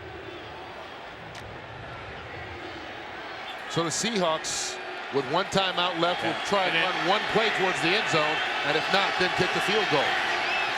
Here's Hasselbeck. Throws it towards the end zone. Along the sideline, Bobby Ingram forced out of bounds. Doesn't make the catch. I don't know. Yeah, you know what? They may call it a force out. They're talking about it right now. The line judge came up, and I saw the line judge signal force out. The field judge said it was no touchdown. Now they've got to make a decision between themselves. Well, the field judge is Boris Cheek. I thought it was a force out, too. So did I, actually. I thought it was. And I think that the officials will not go wrong if they call this a force out and a touchdown. Well, let's see if he maintained possession of the football as well. And he did. See, there's Ingram. There's the catch, and there's the force out. So he gets the left foot down, doesn't get the right foot down, and there's the ball. This is a force out, completed pass, touchdown. That's a good call by the official. I know if you're a Ravens fan, you hate it, but it is the right call under the rules. And they win it. Tom Knight once again, same guy they went at on the last touchdown pass. Knight does everything he can, but it's a great job by Ingram for hanging on to that football. And remember, this is not reviewable because force out is a judgment call. It's a judgment call. They have called it a touchdown, and it will have to stand. And a force out means that but for Tom Knight's hit, Bobby Ingram would have landed inbounds and it would have been a touchdown. And so a disastrous end to the first half here as we have a penalty flag, so it's not quite the end of the first half. Yeah, but I mean, just awful. The worst thing really that could happen happened for the Ravens. We have offsides. Number 21 on the defense. That's a 5-yard penalty. Will be enforced on the kickoff. The extra point is good. So Chester Taylor comes out, tries to run down the clock with 16 seconds, fumbles, turns it over, and the Seahawks turns it into points. Yep, the first play here, 8 seconds left. There's the catch. One foot is down in bounds. The other foot doesn't get down in bounds, but it was clear that Knight forced Ingram out of bounds. Take a look at it again. You know, he's coming down. You know, I talked with Mike Pereira, the head of NFL officiating last week, and he said, you know, his recommendation in the offseason is going to be to have no force outs. So you don't call it and just make it like college where, hey, if a defender forces you out of bounds, too bad for you. It's not a touchdown. That's going to be his recommendation, to take the judgment element out of it. Well, but I think at some point you have to be able to allow guys to play football. And part of the game is if a guy was going to come out inbounds and gets forced out, then that's just part of the game. You know, you got to allow. But if you have the no, I'm saying if you're a defender and you force them out, then that's part of the game. That's what I'm saying. Yes. So if there's no force out rule, then that would have been a good defensive play by Tom Knight, and it would not have been a touchdown. And I'll be surprised if they don't get rid of that force out rule. I know Ravens fans are going to be rooting for it. Here's the kickoff, another short kick, and that's taken by Musa Smith. That will end the first half, and as we said, a disastrous finish for this Ravens team. What was a 10-3 game, and they were thinking to run out the clock. They fumble it, give up a touchdown, and it's now 2 touchdowns here at halftime. Really a bewildering call by the Ravens to run an off-tackle play to Chester Taylor, right, with 16 seconds left. We'll be back with more from Baltimore right after this. 17-3 halftime, Seahawks on top.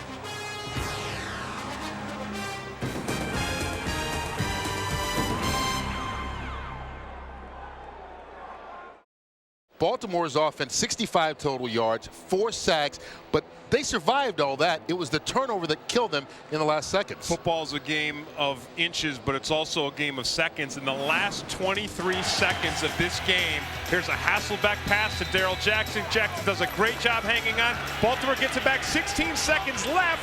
They run off tackle with Chester Taylor. Lucas picks it up, and then on the very next play, it's Hasselbeck. He finds Bobby Ingram. There's a force out by Tom Knight. The officials discuss it. They rule that it's a touchdown by force out. I think they ruled correctly. Emotionally, what do 2 touchdowns in 15 seconds do to your team? Oh, it's brutal. Plus, think about this. You're the Ravens. Your offense is not a potent offense anyway, right? You've got Anthony Wright, who doesn't have very much experience. He's got a strong arm, but he doesn't, he's not known for his accuracy. He really didn't practice, didn't throw much on Wednesday and Thursday. There's Lamont Brightful, and he's knocked down right at the 28-yard line. Let's go down to the field, and Brent Harris, who spoke with the Seahawks head coach Mike Holmgren during halftime.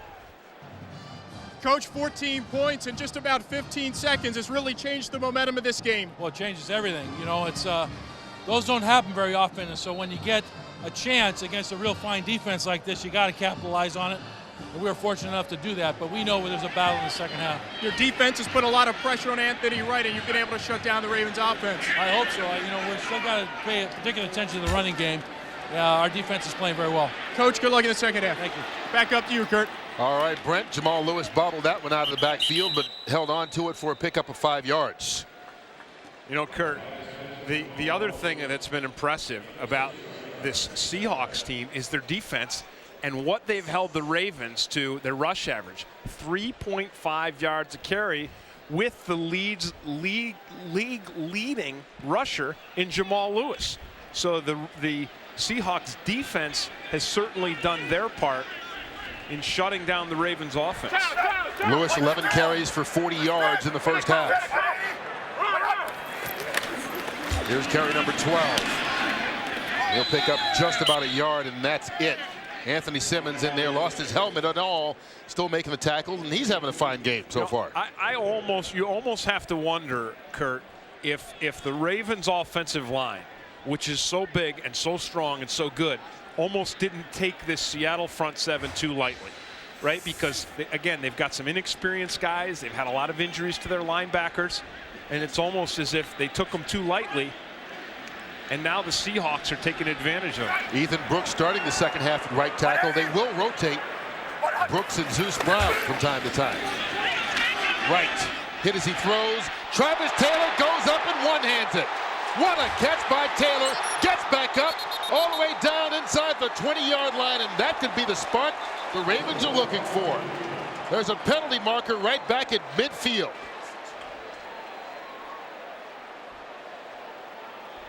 We'll see what the flag is for.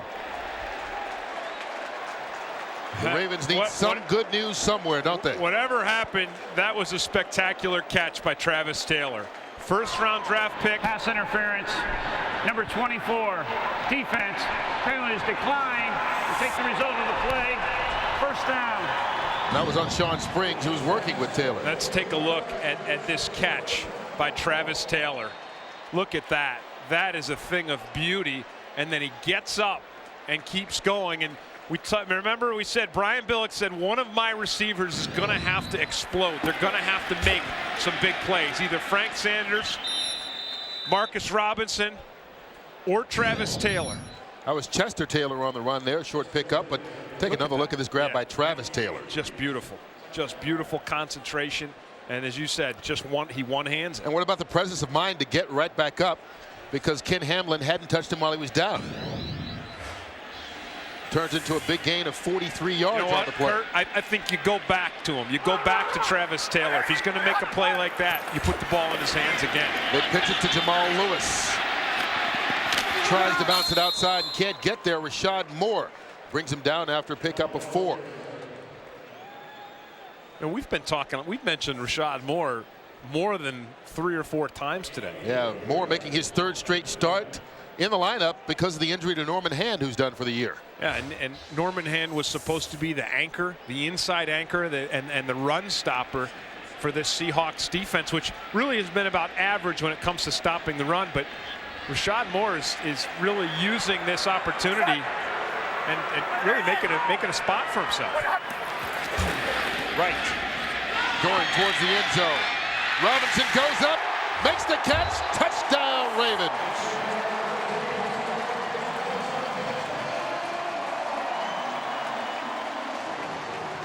Two beautiful catches by the Ravens receivers, and the strong arm of Anthony Wright to pull this team back into this game. Watch Robinson right here. Ken Lucas is on him. This is what Robinson did it so well in Chicago when he went to the Pro Bowl. Remember, Kurt? He's a physical guy. He struggled with injury. It slowed him down this year. Boy, he looks healthy right now. His first touchdown catch as a Baltimore Raven. Matt Stover pulls it back to a 1-touchdown game. And the Ravens answer the quick scoring by the Seahawks at the end of the first half with a quick score of their own to start the second.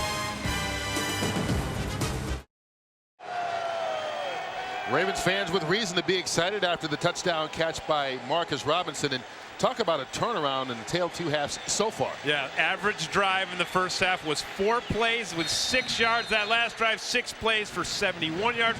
And Kurt, that's why with 16 seconds left to go in the half, I thought they should air it out the way they did on that first drive.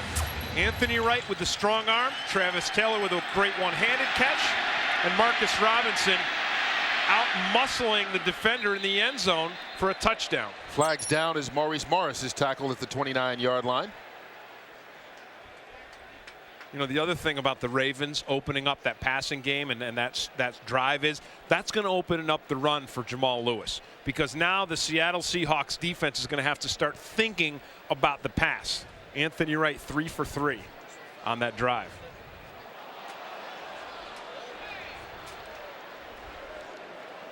Wright had been 3 for 9 for 37 yards in the first half, 3 for 3 for 62 and a touchdown on that last drive.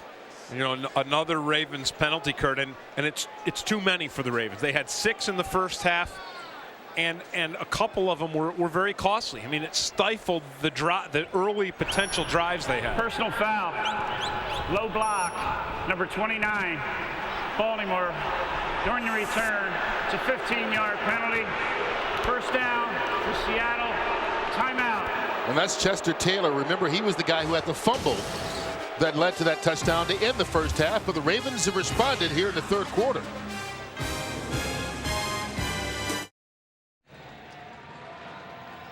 Just over 12 minutes to go here in the third quarter. Baltimore got the touchdown on that first possession to pull it to within a 7-point ball game as Seattle takes over after the penalty at 3-4. Sean Alexander caught in the backfield by Ray Lewis.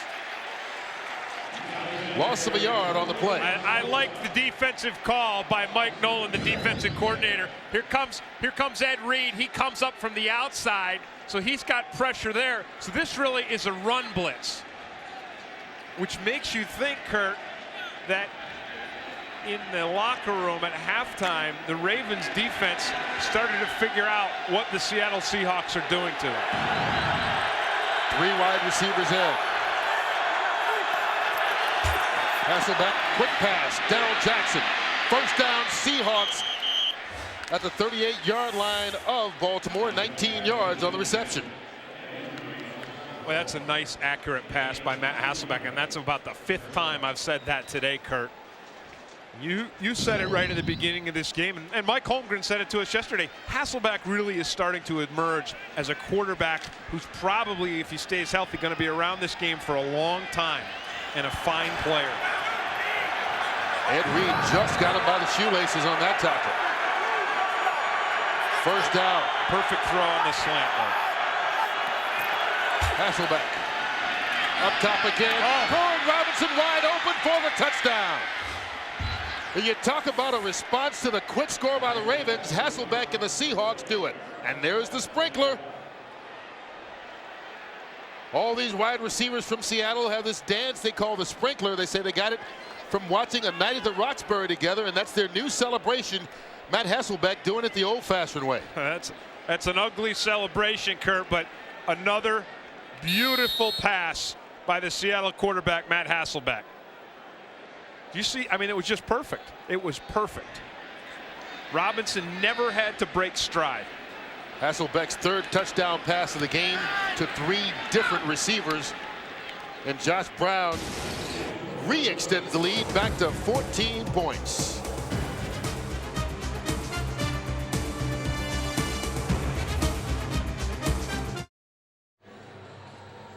Gordon Robinson, man-to-man coverage against Chris McAllister. He beats him up top.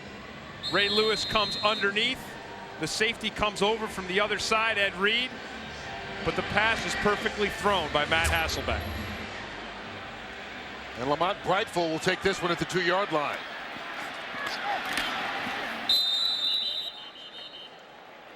Orlando Huff brings him down right at the 23-yard line. Seattle on top by 2 touchdowns. He was called for holding on that last kickoff. He's got 2 special teams penalty this half. And remember, he had the fumble to end the first half, which set up the Seahawk touchdown. And I'm thinking high speed because the Ravens have opened up their offense on that last drive. Anthony Wright did a great job throwing the ball. And then, of course, as you said, Hasselbeck came right back with a touchdown strike of his own. After the penalty, ball's on the 10-yard line. Jamal Lewis fighting his way for a gain of 7. Rashad Moore with the tackle. And one thing I said to you during the commercial break, Kurt, was the success that Anthony Wright had throwing the ball on the last drive should open things up for Jamal Lewis in the running game, because the Seahawks are going to have to start to think about respecting that outside passing game. The safeties are going to have to start focusing on the wide receivers. Lost the football. The exchange was bad between Wright and Lewis. And Wright fell on top of it right at the 5-yard line. Well, they had a bad exchange last week in overtime against Miami that cost them that football game. Same 2 guys, Wright trying to hand it off to Lewis in that game. And this time it's totally Anthony Wright. He just bobbles it before he ever gets it to Lewis. Although Wright was credited with the fumble last week, Kurt, I thought Anthony Wright actually placed it in there on Jamal Lewis. Ravens have had trouble holding on to the football all season. They need the 20 for the first. Right in his end zone. Up top. Travis Taylor dropped it. Oh my. Perfectly placed over the outstretched hands of Damian Robinson.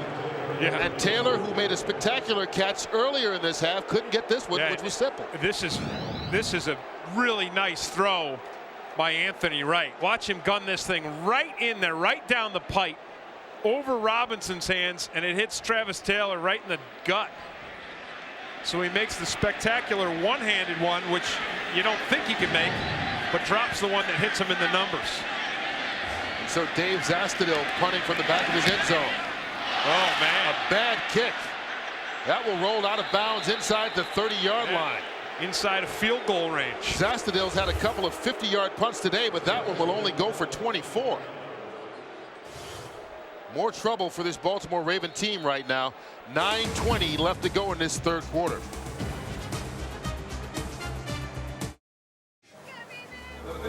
Well, if you tuned out with 23 seconds to go in the first half and you saw it was 3-3 and you just got back, you're going, what the heck happened? Yeah. Well, the Ravens have had trouble in that first half. The Seahawks scored on the final 2 possessions, took a 2-touchdown lead in the halftime. Ravens came back, scored on 3 plays to start the second half. Seahawks came right back, did the same thing, 3 plays and a touchdown. Right. And now they will take over at the 29-yard line after the bad punt by Zastudil. Up 24-10, ball on the 29-yard line. Seahawks have scored their last 3 offensive possessions. Hasselbeck up top. Darrell Jackson on the deflection, made the catch. No signal yet. I don't think he was in bounds. Looked like Chris McAllister got a hand on it. They will say it fell out of bounds, incomplete. Yeah, he was clearly out of bounds, Kurt. McAllister almost he was out of has bounds that before he got it. Yeah. So it wasn't even close.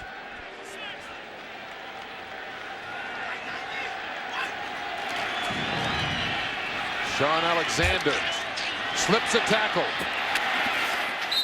Gary Baxter catches him on the outside. I like the fake that Matt Hasselbeck pulled off on that play. That was a Brett Favre-like fake, because after he handed the ball off, he set up like he was going to pass. Alexander picked up 8 yards on that run. And that's something that the Seahawks surprisingly are having a little bit of success with. Yeah, 12 carries, 60 yards. Quite a bit. A nice average. 5 yards a carry. Boy, look at this game. 17-17 Carolina and Dallas. 3rd and short. Hasselbeck under pressure. Gary Baxter on for the ride. Oh, gosh. I guess he can't get the big fella down, so you may as well ride him a little bit, right? I'll tell you what, that's a pretty good job by Hasselbeck for fighting to not go down. That'll be the 4th sack for this Ravens defense. And a good job done by Baltimore defensively after the bad punt gave Seattle the ball at the 29-yard line. Well, they came with the blitz and the safety blitz, and the safety came clean. Josh Brown, who already has a 45-yarder in this game, will try one from 45 yards away. And this one will be successful as well. Let's go out to Los Angeles and JB for a game break. Hey, Kurt, take a look at Quincy Carter and the Cowboys going ahead 17-10 play action. Carter, nice pass to Jeff Robinson, long snapper, first catch, it's a touchdown, 17-10, but Carolina answers back. A pass interference call on Tony Dixon. Jake Delhomme capitalizes, hooking up with Brad Hoover, and it's all tied. A good battle, as you would expect. Back to Kurt and Tim. All right, after the 45-yard line, 45-yard field goal, officially 46 by Josh Brown. We've got a 17-point lead for the Seahawks here in the third quarter. Well, they come with the blitz here, right there. As you said, Gary Baxter, and Matt Hasselbeck gives him a ride. But he puts a chokehold on him. I think that's why Hasselbeck was so ticked. Well, I think Hasselbeck was angry because the whistle blew and the Ravens kept coming at him. You know, Trent Dilfer, you see talking to Hasselbeck there. When I talked to him before the game, I said, do you think Matt will be intimidated at all by this Ravens defense? And he said, you know, if anything, Matt Hasselbeck is the kind of guy who plays better when a defense ruffles him up a little bit. I said he likes to, so he's a little better when he's a little salty. And Dilfer smiled. He said, that's exactly it. When he's a little salty, he plays his best football. Short kick by Brown. Brightful at the 11.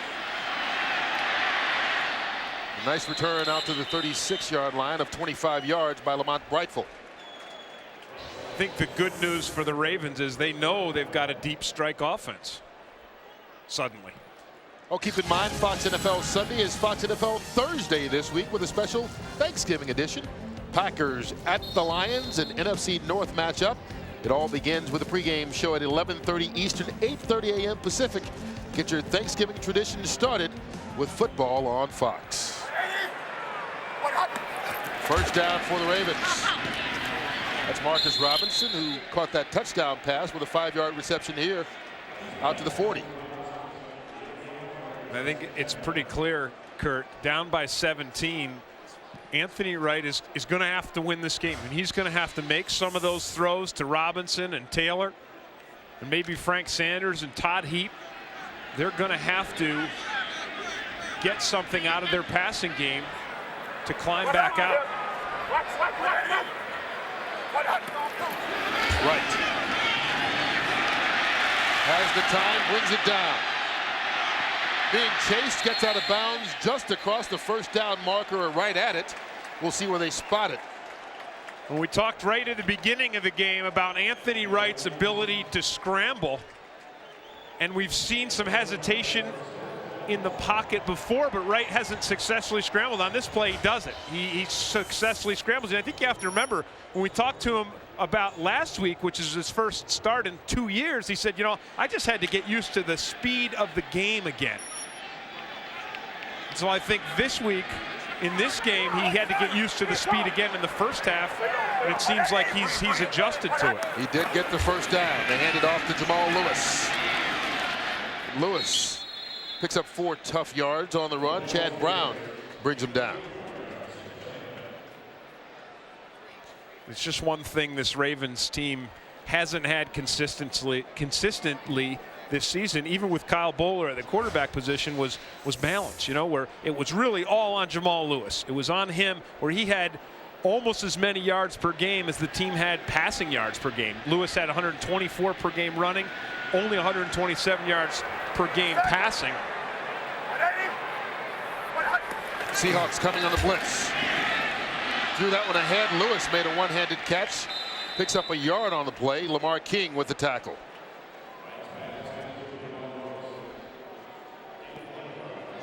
I think, again, the key really was the blitz with Reggie Tongue up the middle, and the defensive coordinator, Ray Rhodes, for the Seahawks has blitzed a lot today. He was criticized roundly in Seattle for not blitzing the Washington Redskins a couple of weeks ago, a team that struggled protecting their quarterback. There's Ray Rhodes right there, but today he has certainly brought the blitz on Anthony Wright and successfully brought it. Timeout on the field here. Seattle using their first of the second half. 27-10 right now. Well, third down for the Ravens right at midfield. They need to get the ball to the 45-yard line to convert here. Right from the shotgun. Caught by Marcus Robinson. He gets away. Marcus Robinson, who already has 1 touchdown today, gets his second. 50 yards on the pass play, and the Ravens get a little closer.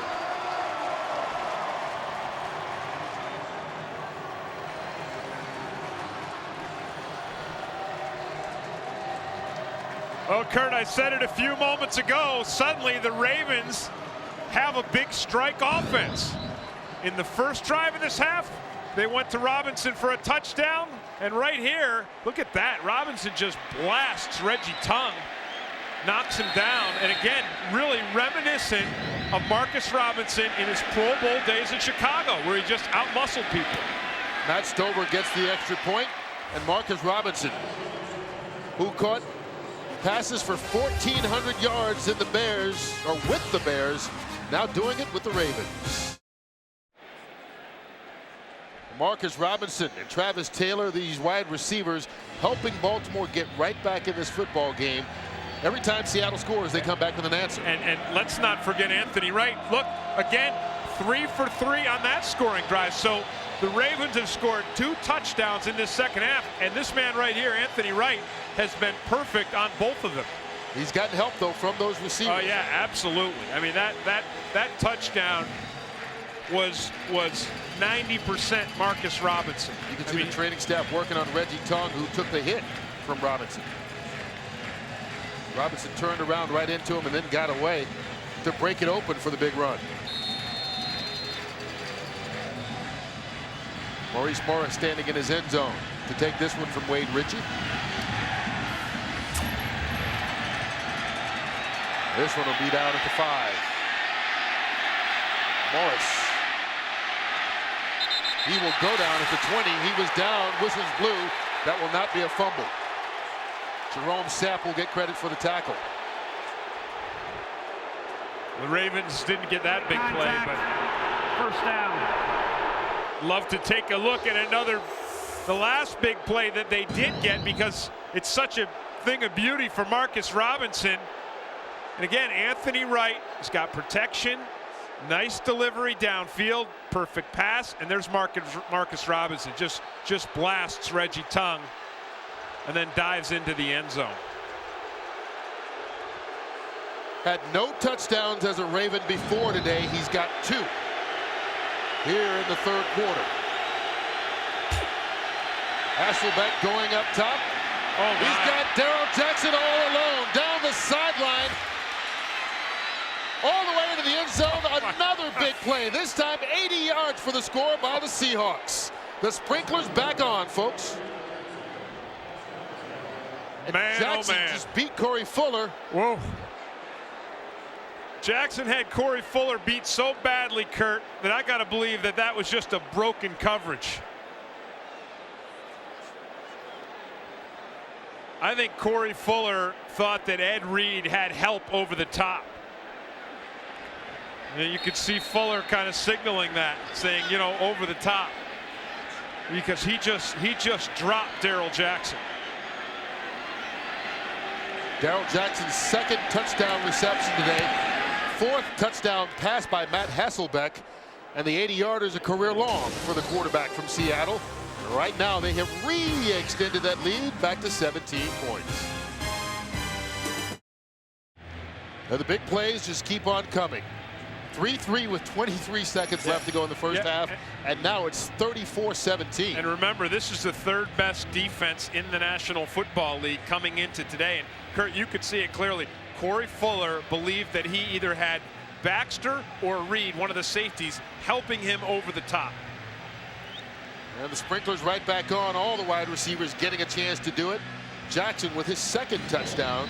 3 different wide receivers for the Seahawks have caught TD passes today from Hasselbeck. Yeah. He's thrown 4. And you know, and again, another very accurate pass by Hasselbeck. You kind of discount it because Jackson was so wide open. Rifle with running room. Looking for a block, doesn't get it as Marcus Trufant takes him out right at the 48-yard line. Well, let's check out some big plays from other games. Let's go to JB for a game break. Kurt, Terrell Owens loves Tim Rattay wide. 3rd straight start. 3rd game with a touchdown catch. 24 yards on a 4th and 3 from the Packers. 24, 17-10 Green Bay. And then take a look at this. Quincy Carter to Richie Anderson. Pitches to Avion Cason. 16 yards for the score. 24-17. Hey, Tim Green, it's obvious that Terry Bradshaw is taking you under his wings as the son he never had.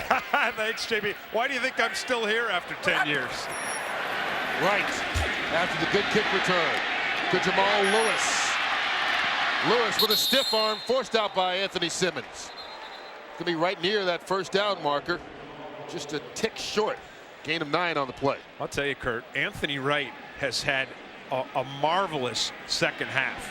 I mean, the first half for him wasn't pretty at all, but the second half has been spectacular. Well, he had not played in a game at all in the National Football League in 2 years before last week. Started against Miami, did not get a touchdown. Got a slow start today, but has rebounded, as you said, here in the second half. Jamal Lewis picks up the first down, getting down to the 37-yard line. Give him 5 yards.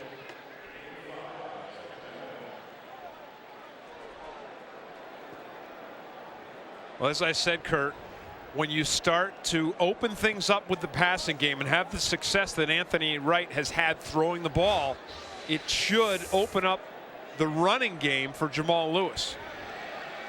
Lewis gained 5 yards on first down, so it's now second down for the Ravens. Ball right at the 37-yard line. Chester Taylor now in running back. Right. He's got room on the right side, pulls it down, picks up a first, and steps out at the 25-yard line. You know what? Anthony Wright right now is in a zone. He was rattled in the first half. He was bewildered in the first half. He made a couple nice deep throws. I think it's helped him get his confidence, settle his nerves, and he's in a zone right now.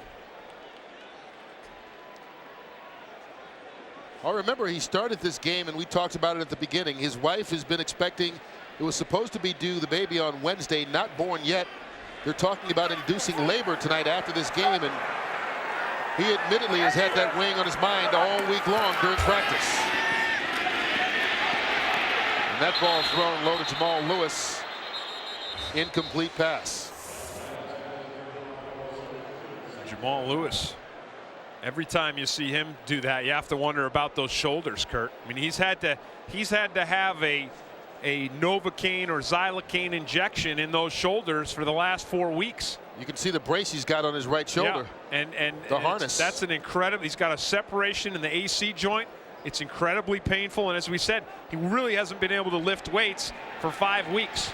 And just this week, he got in and did some dumbbells. And his game is strength. And you lose a lot of strength in 5 weeks. Second down. Right. Going for Robinson again. Oh, Marcus Robinson, what an adjustment. Oh. His third touchdown reception of the quarter, this time from 25 yards away. I'll tell you what, you can't defend that. Sean Springs tried, but couldn't do a thing.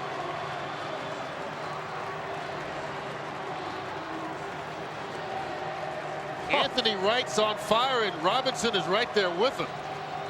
Well, Brian Billick has got to be tickled.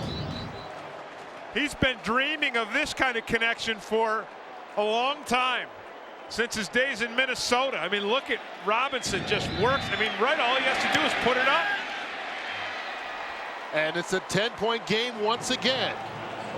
Marcus Robinson, 3 touchdowns in the third quarter from Anthony Wright. Watch Marcus Robinson work for this ball. Watch him work back to the inside. He leaps and times it perfectly. Just beautiful. This is the reason they signed Marcus Robinson as a free agent, thinking he was a big-time receiver, one of the guys they needed. We talked about his 1,400-yard Pro Bowl season with the Chicago Bears as an alternate that year, and has had some injuries, but right now he's looking to be the guy that the Ravens expected him to be. Before today, had 9 catches for 78 yards, no touchdowns. That was his season numbers. Today, though, Robinson has 5 catches, 103 yards, and 3 touchdowns, all here in the third quarter. And before you say, well, why didn't they use him more? Why didn't they get it to him? Understand that Robinson has had an injury, a chest injury that he's been dealing with that really has limited him. He's been a pain a little bit lower on the body for the Seahawks today. Yeah, or higher in the neck, I think.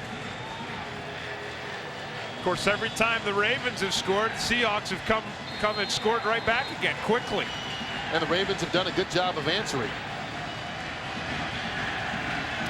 Wade Ritchie with the kickoff. This one will be taken at the 6. Maurice Morris through a hole. Ritchie forced to slow him up. Lamont Brightful finally got him right at the 46-yard line. Well, on Fox Tuesday from America's #1 show, don't miss the country's hottest singers performing all the holiday classics. Clay Aiken, Kelly Clarkson, Ruben Studdard, Tamira Gray, and many more in an all-new special. An American Idol Christmas this Tuesday at 8, 7 Central right here on Fox. What happened to Reuben? He's going to be in the I special. know he's still out there, but He's out there. I haven't heard him. Just listen closely. Sean Alexander stopped by Ray Lewis after a pickup of 3. Well, I think Marcus Robinson has been somebody's idol the way he's played this second half. A lot of big receptions, though, by both these teams in this game. 38 and 80 yards, 2 big scores by Seattle. 50 and 25 by Marcus Robinson, part of his 3-touchdown day. And don't forget, Travis Taylor had the big one-handed 43-yard reception that helped set up a touchdown for Baltimore. So big plays galore here in the second half.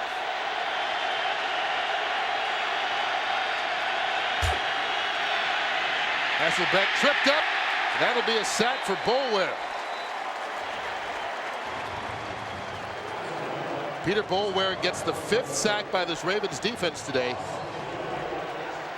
You know, I was just thinking, Kurt, in the second half, until that play, the Seahawks have done a pretty good job of protecting Matt Hasselbeck, but he goes with the pump fake there and hangs on to it too long. And see, he wants to go deep. He wanted to draw the defense off, draw the secondary off, but Boulware saved him.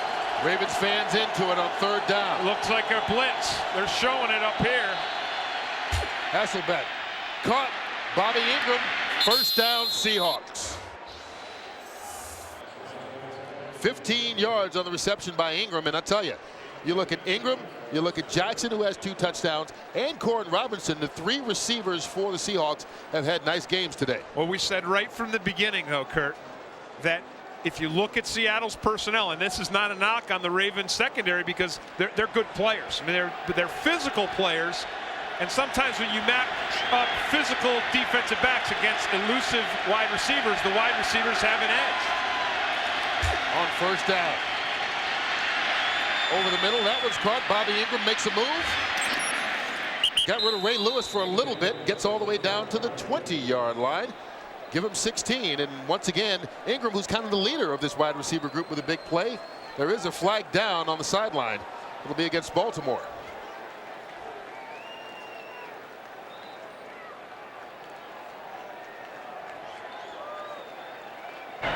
Illegal contact. Number 21, defense. Penalty is declined. Take the result of the play. 1st down. I think the thing about Bobby Ingram is he's always where he's supposed to be. He's not as elusive, he's not as quick as Robinson and Jackson, but his consistency is what makes him so valuable. So when Matt Hasselbeck gets in a situation where he needs a sure thing, he can always count that Bobby Ingram's going to be where he's supposed to be. 1st down. Sean Alexander running hard, but will only get 3 yards on that one. Kelly Gregg with the tackle. Well, Kurt, as I said before, I've been surprised at how well the Seattle offense has been able to come up with big passing plays against the 3rd best pass defense in the National Football League. I mean, normally they allow average of 171 yards. Already today, with a whole quarter left to play, it's 275 yards. I thought the wide receivers could win battles, but I didn't think they'd get chunks that big against this defense. Off the play fake. There'll be a flag down as Ed Reed grabbed the tight end Jeremy Stevens right at the 5-yard line. And remember, I said this is a secondary that plays a very physical game. Chris McAllister's physical. Ed Reed, Corey Fuller, Gary Baxter. They play a physical brand, and they're going to get these kind of penalties. Pass interference. Number 20. They'll accept the penalty. It'll be a 1st down at the spot of the foul. 1st and goal. That'll be the 9th accepted penalty against Baltimore today. They've had a couple that Seattle has declined, and once again, penalties becoming a bugaboo for the Ravens.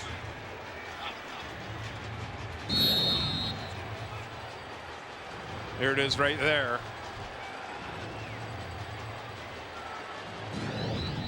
They'll pick up 12 yards and a 1st down. Ball will be spotted at the 5-yard line. And it's been a quiet day for Ed Reed, who has really been emerging as one of those top caliber safeties in just his 2nd year.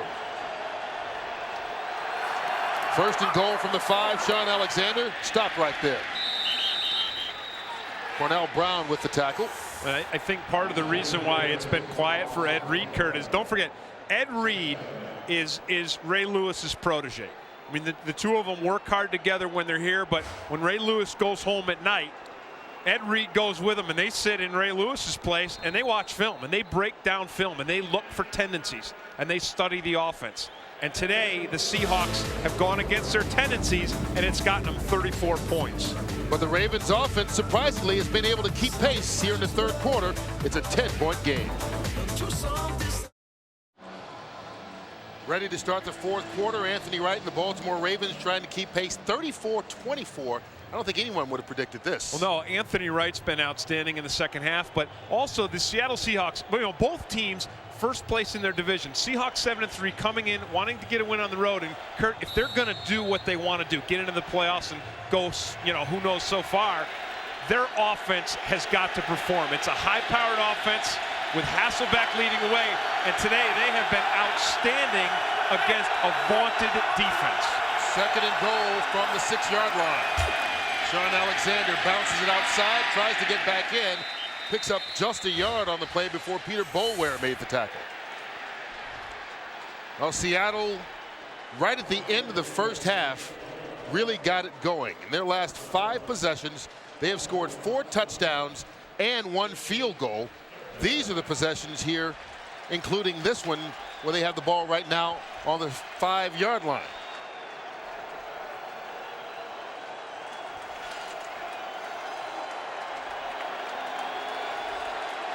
Well, Kurt, if they're going to break a tendency here, they're going to have to somehow run the ball. Hasselbeck with time, underneath, caught, touchdown Seahawks. Wow. Once again, Matt Hasselbeck, his 5th touchdown pass.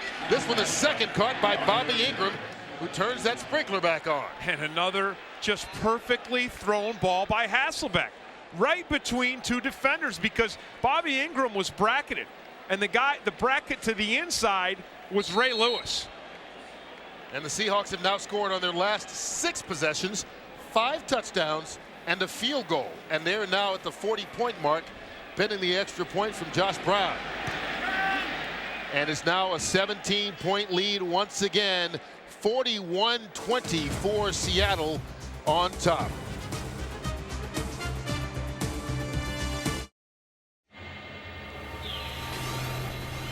Fox NFL Sunday continues from Baltimore. Kurt Menefee, Tim Green, and I know the lawn crew from Seattle. They keep turning that sprinkler on, and the points just keep on growing. Here's Lamont Brightful at the 6. He's brought down by Tracy White. Well, Kurt, I talked about Hasselbeck. We'll take a look at that perfect touchdown pass again. He's 6 for 7 in the second half with 3 touchdowns.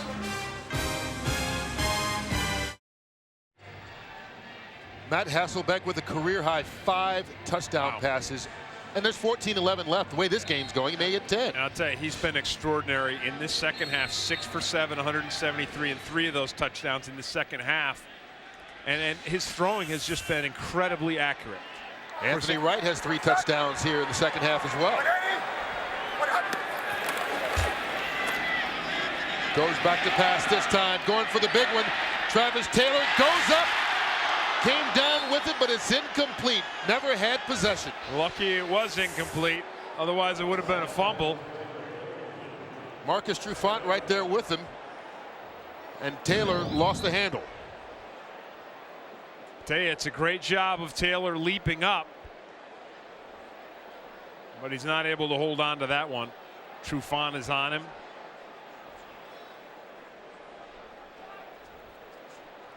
Anthony Wright is really, part of the reason he's having a lot of success, Kurt. He's trusting in Taylor and Robinson to go ahead, jump up, and make the big play. Chester Taylor caught in the backfield by Lamar King. He'll be dropped for a loss of 2. Well, while Anthony Wright has been putting the ball up for his receivers to make the catches, I'll tell you, Matt Hasselbeck has been throwing lasers. Watch this touchdown pass, Kurt, and the bracket on his receiver, Ingram. If we stop it, right there, you see, look at the window. There's Ed Reed there. There's Ray Lewis right there. So he has to throw a perfect pass, and that's exactly what he does. 7 of the last 8 possessions between these 2 teams have been scores. 5 touchdowns, 2 field goals. Right. Off the chest of Todd Heap, incomplete. And he had Sean Springs right there on top of him. There will be no flag. Heap wanted a flag, and that was close. I don't know if Sean Springs was on him before the ball got there. It was doggone close.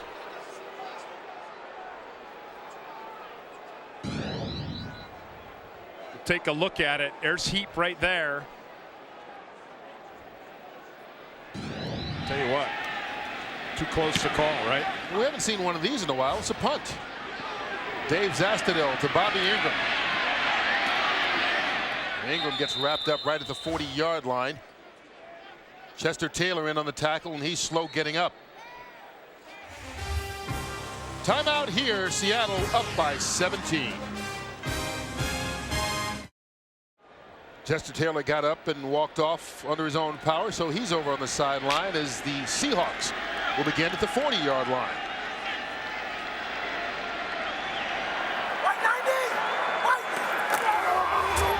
Sean Alexander bottled up at the line of scrimmage, keeps churning. Will pick up 2 yards on the play before Dalius Thomas makes the tackle.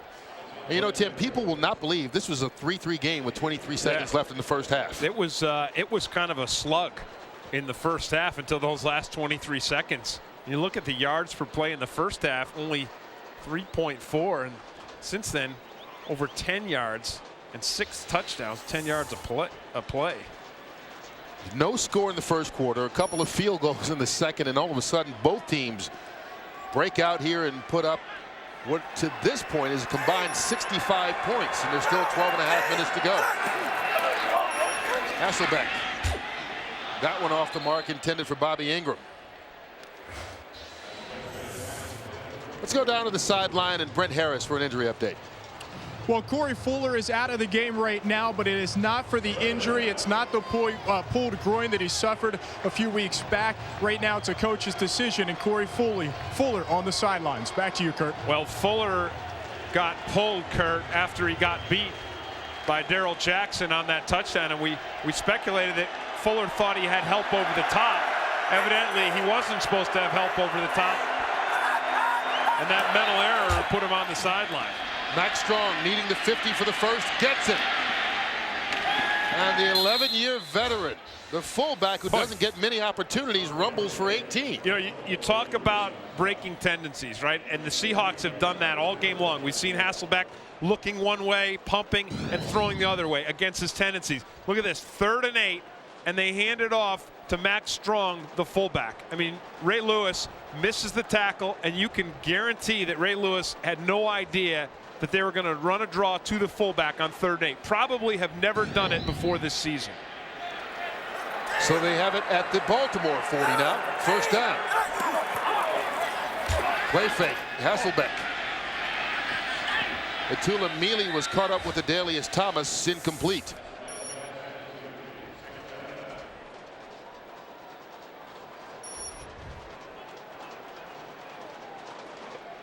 Hasselbeck has come out against what was the 3rd-ranked defense in all the National Football League and had a career day. He's got 305 yards passing, 5 touchdowns, and has seemingly done just about whatever he wanted here in the second half. Well, the other thing is he hasn't thrown any interceptions. He had the 1 fumble on the Terrell Suggs sack, but he's thrown no interceptions. His passing has been extremely accurate today. Sean Alexander going to the left side, doesn't get far. Adelius Thomas was the first guy to hit him. Marcus Douglas wrapped him up after a pickup of 2. And Adelius Thomas, who plays outside linebacker but was a former defensive lineman. I mean, he just had Mealy, the tight end, blocking him, and he just manhandled him. Thomas plays everywhere. Defensive end, defensive tackle, outside linebacker, inside linebacker. He's the gunner on punt teams. You talk about versatility.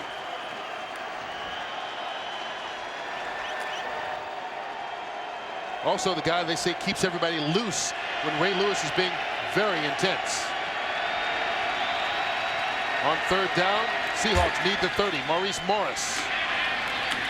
Ray Lewis hog ties him down. Picks up a yard maybe on the play, but that'll be it. That's why it is so difficult to run to the sideline against this Ravens defense. We've said it more than once today. But here's Ray Lewis right here in the middle, and he's got the range, he's got the instinct, he's got the sense. and he accelerates through the blockers to make this play.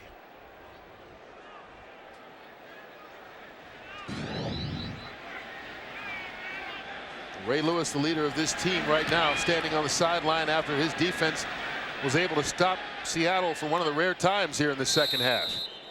That's Lamont Breifel making the fair catch after the 21-yard punt. Ball's on the 16-yard line. Ravens take over there. Well, Seattle had scored on 6 straight offensive possessions before the Ravens defense stopped them that time. Matt Hasselbeck had been having a good day until he was stopped that time. And right now, Baltimore's offense will have a chance. They have to start at their own 16. But you know what? The way their offense has been playing here the second half, 17 points is not a insurmountable deficit. Anthony Wright has found his groove. He's throwing the ball deep, and his receivers are making big plays deep, especially Marcus Robinson. 3 touchdowns today. Starting at the 16-yard line. Jamal Lewis. Lewis lost the football when he went down, but he was down by contact. He'll pick up 14 yards on the play. We will pick up James Brown for another game break. Hey, Kurt, the Vikings were nursing only a 3-point lead when Corey Chavis picks off Joey Harrington. He returns it 32 yards for the score and made it 17-7. Detroit got the ball again. Guess what? It's Brian Williams on the defense who picks off Harrington. He takes it 42 yards for the score. It is now 24-7. Lions looking at their 22nd straight road loss. Back to Kurt Menefee. Thanks, JB. Exactly what Howie Long was talking about in the pregame show, Kurt. The Minnesota Vikings coming up with defensive turnovers that enabled them to go 6-0 at the beginning of the season. Well, Lamar King got a piece of that one at the line of scrimmage, and he's been having a nice game in his comeback to the Baltimore area. Grew up in Baltimore, went to Chesapeake High School, went to Montgomery Junior College before heading off to Saginaw Valley State, and became a first-round draft pick. The first one that Mike Holmgren had in '99 with the Seahawks. Here's Wright. Up top again, overthrows an open Travis Taylor. You can tell he's saying he thought Taylor was going to cut more upfield. Well, there was no confusion between these two guys. Look at Ricard telling Jamal Lewis which way he should make his cut on that long run by Lewis a few plays ago. He gives him the signal behind the back. And there it is. He blocks to the inside. Lewis makes the cut back to the outside, exactly where his fullback told him to go. So those two guys in the run game on the same exact page. Wright needs to get him to the 40 to keep this drive going. Under pressure. Chad Brown has him around the ankles, and he throws that one incomplete. And so the pressure from the Seahawks forces the Ravens to give up the ball, and Anthony Wright, who had gotten that groove back, has now missed his last 5 passes. Yeah, and a lot of it is because the Seahawks have found their pressure again. Kurt, you know, coming into today, Seahawks were 26th when it came to sacking the quarterback, ranked 26th in the NFL. But today they had 5 sacks, and they were really able to disrupt Anthony Wright, especially in the first half. Both these defenses settling down on the last 2 possessions. Dave Zastudil to Bobby Ingram. Calls for the fair catch. He hit a Seahawk helmet. Yeah. That's a live football, and the Ravens fall on it. It hit Ken Lucas right on the top of the helmet as it was coming down, and the Ravens will get excellent field position here at the 35. Joe Maese, the long snapper, recovered it. Tell you, it really was kind of an ugly punt that dropped fast. Bobby Ingram, there's the fair catch call. And here, Ken Lucas just bopped him right on top of the head.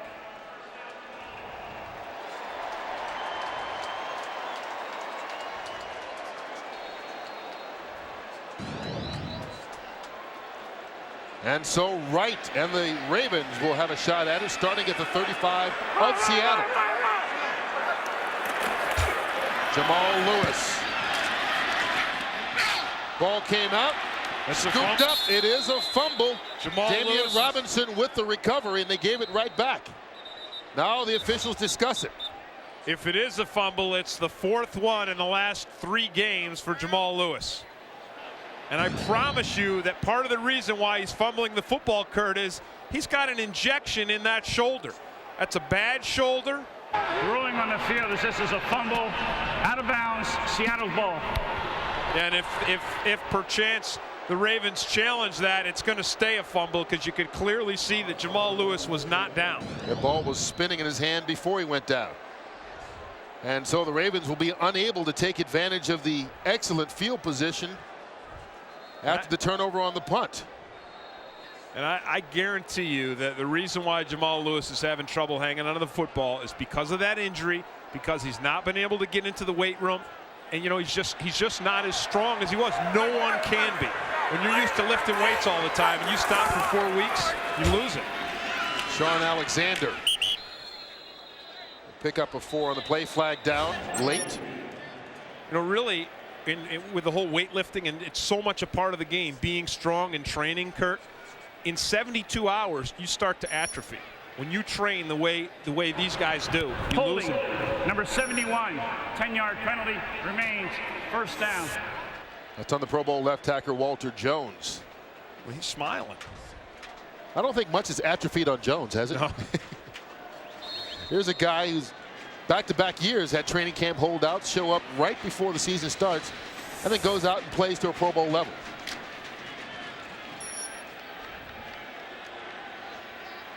So the penalty backs him up on first down.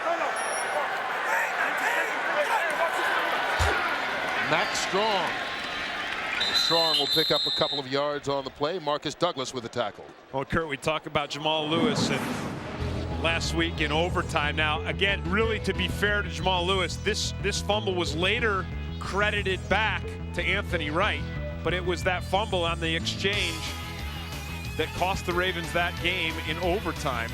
And remember, he had 2 the week before in the loss to St. Louis as well. Yeah. And now 1 today. Lewis now has 5 fumbles on the season that he has lost. Only Amon Green and Tiki Barber have more. Look at those giveaways. 12 giveaways by the Ravens in the last 3 weeks. Sean Alexander goes right up the hole. But Pick up 2 yards there on the play. Sorry. I'm sorry. No, but I've really got to go back to Jamal Lewis because I'm not saying this to be critical of him. I have great admiration. I mean, look, he's the league's top runner right now. And most people, you know, in the world would, if they had the injury that he had, wouldn't even be out there. I mean, it's incredibly painful. I've had a separated shoulder, and it's excruciating. So at what point do you say that I can't be out there because I can't hold on to the ball, or the coaching staff say that? Yeah, that's a good question. When you got the top runner in the league, you got to put him out there. You just have to. Hasselbeck under pressure, steps up. He's going to outrun Kelly Gregg every time in a foot race. Chad Williams finally comes up and forces him out. And he wisely got out of bounds before Ray Lewis could get to him. You know, don't forget, it was Ray Lewis in the preseason who chasing Michael Vick, which really resulted in Michael Vick having that broken leg and being out now for maybe the entire season. Yeah, Delius Thomas is the guy that caught him, and Vick broke his leg on that play. Hasn't played since. Had a setback in practice this week when he got stepped on. Well, Thomas caught him, but he was trying to avoid Ray Lewis when Thomas got him. Here's Tom Ruin on to punt.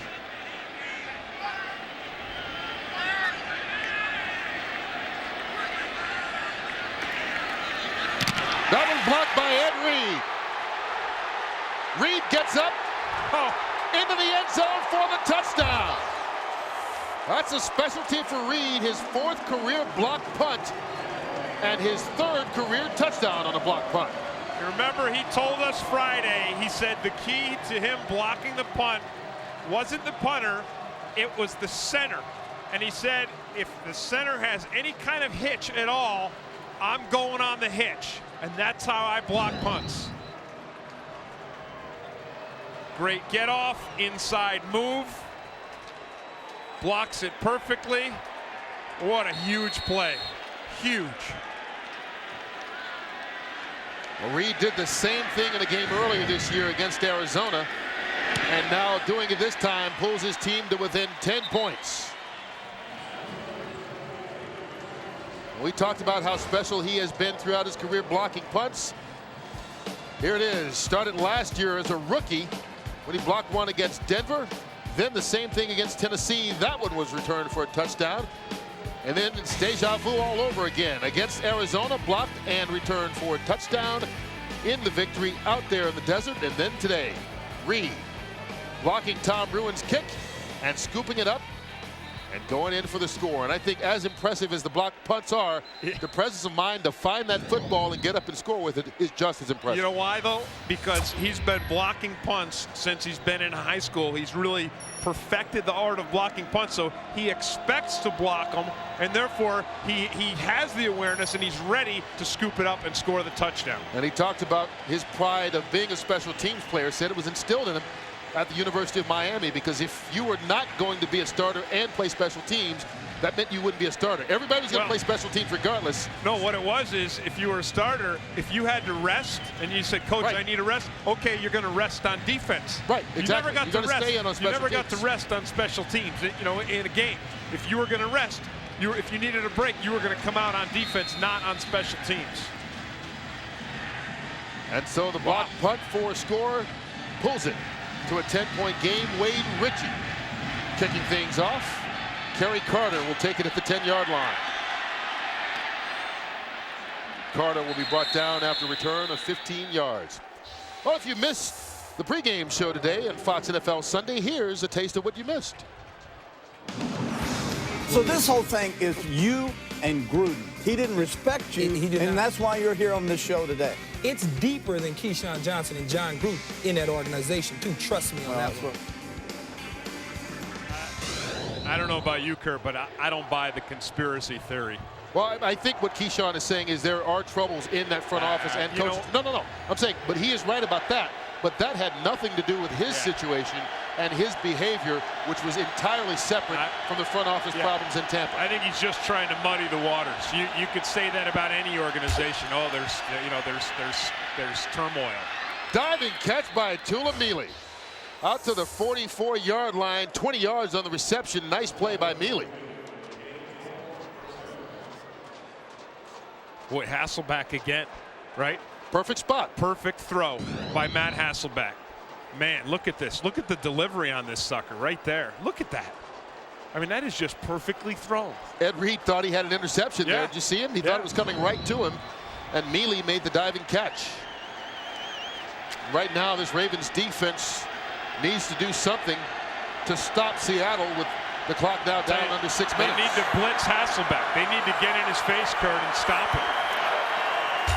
Sean Alexander. And Alexander will pick up 3 yards on the run. Peter Boulware and Marcus Douglas with the tackle. Really, when you think about it, right? Hasselbeck had some struggles in the first half. Now, some of it was his receivers dropping balls, but the other struggles he had was when the Ravens put a lot of pressure on him. They knocked him around. They were able to sack him. They were able to disrupt this passing game. He has proven that Ray Lewis is not intimidating him. And, you know, it's funny, when we talked to Hasselbeck and we asked him, he said, you know, Ray Lewis gets under a lot of guys' helmets. He does a lot of talking. He said, hey, I got John Randall on my team. No one talks more than him. Randall never shuts up. He said on the bus, in practice, you name it. Corin Robinson makes a nice catch right near that first down marker. Chris McAllister brought him down, but a gain of 10 on the play. Another laser. Another laser. And you can just see Matt Hasselbeck is not fazed at all by this intimidating defense. Here's the slant right there. And we'll look at the ball, just delivered in there perfectly. And when we say talk, you know, we mean like trash talk. Right. You know? And John Randall, you know, he'll trash talk his own guys. But John Randall just talks. I mean, he's one, like, he never shuts up. Never shuts up. Yeah. But you can imagine him in training camp, you know, saying all kinds of things about Hasselbeck and trying to get under his skin. Here's Sean Alexander being stretched out. Adelius Thomas will drop him for a loss of a yard, but there's a flag down on the play. It may have gotten a bit of that face mask. Well, Adelius Thomas is really tough on the corner. I mean, he's just manhandling this Seattle blockers on the corner. And then he just bursts through and makes a tackle. Personal foul, face mask, number 96 defense. It's a 15-yard penalty. First down. Wow, I guess he didn't just get a bit of that face mask. That's the serious one, the 15-yard penalty on Thomas. Yeah, well, he turned Alexander right around. And that's the 10th accepted penalty against Baltimore today, and for the third straight game, they're in double digits as far as penalties go.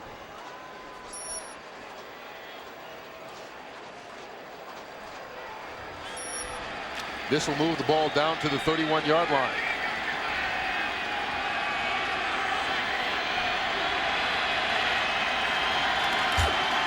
They give it to Max Strong, and Strong lost the football.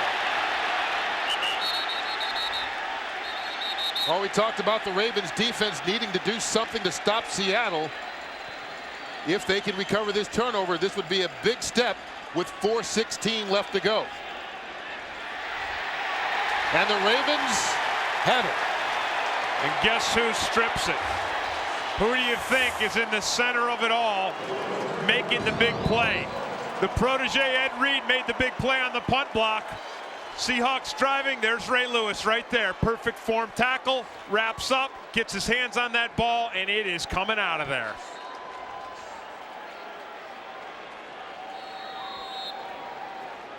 Look at, watch it. Look at Ray Lewis. Bam, right into him. Goes right for that ball and just rips it free. Huge play. Lewis with the strip. Ravens recover. Ball on the 30. Down by 10. Right. Steps to the side. Now being chased. Knocked down by Anthony Simmons. Boy, Anthony Simmons. Right there at the line of scrimmage. He has had a physical game today, hasn't he? He really has. He had to sit out last week's game. Had a one-game suspension for breaking team rules or whatever. Well, apparently got into what he called an emotional dispute with the linebackers coach John Marshall. I'll tell you what. I think we call it an argument. And they picked up a yard on the play, right to Jamal Lewis out of the backfield. Lewis gets the first down at the 40-yard line. Anthony Simmons with a tackle there, and the clock is now down to 3:32. Baltimore, though, has all 3 of their timeouts left. Well, Anthony Wright has dangerous weapons in Marcus Robinson and Travis Taylor. He needs to throw the ball downfield to him, Kurt. Penalty flags on the play.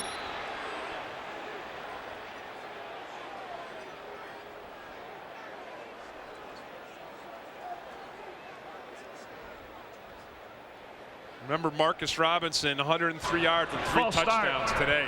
Number 61, offense, 5-yard penalty, remains, first down. That's on Casey Robach.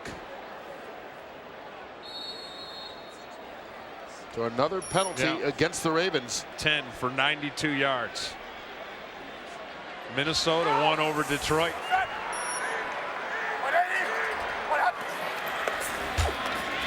Right. Over the middle, almost intercepted by Sean Springs. Todd Heap had to break it up. Heap did break it up. Excellent defensive play by the tight end.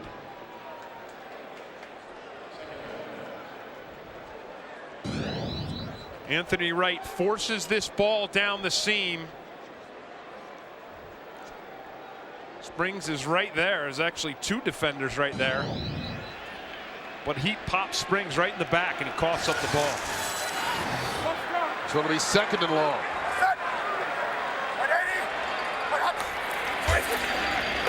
Right. Rolling right. Up. Dancing along the sideline is Frank Sanders with the catch. Whoa. What a catch. Oh, my. 18 yards for Sanders on his first catch of the ball game. Brian Billick has got to be thinking of another purple uniformed 81 in Chris Carter in Minnesota, because this is how Carter used to do it. I mean, it doesn't get more perfect than this. Look at Sanders. The catch, both toes, hangs onto the ball. Wow. Ball at the 47. Right. Over the middle, Lewis bobbles it, catches it, brought down by the helmet by Simmons after a pickup of 8. And just as big as the tackle by Anthony Simmons is the fact that he keeps Jamal Lewis from getting to the sideline, because now the Ravens have not only a race to score, but a race against the clock. They do have all 3 timeouts and the 2-minute warning. Randall puts pressure on Wright, who went down, and that'll be a sack.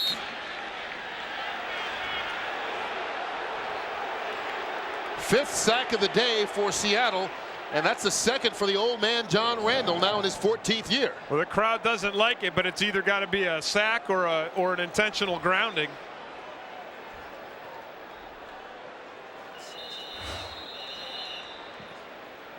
And the Ravens will use a timeout.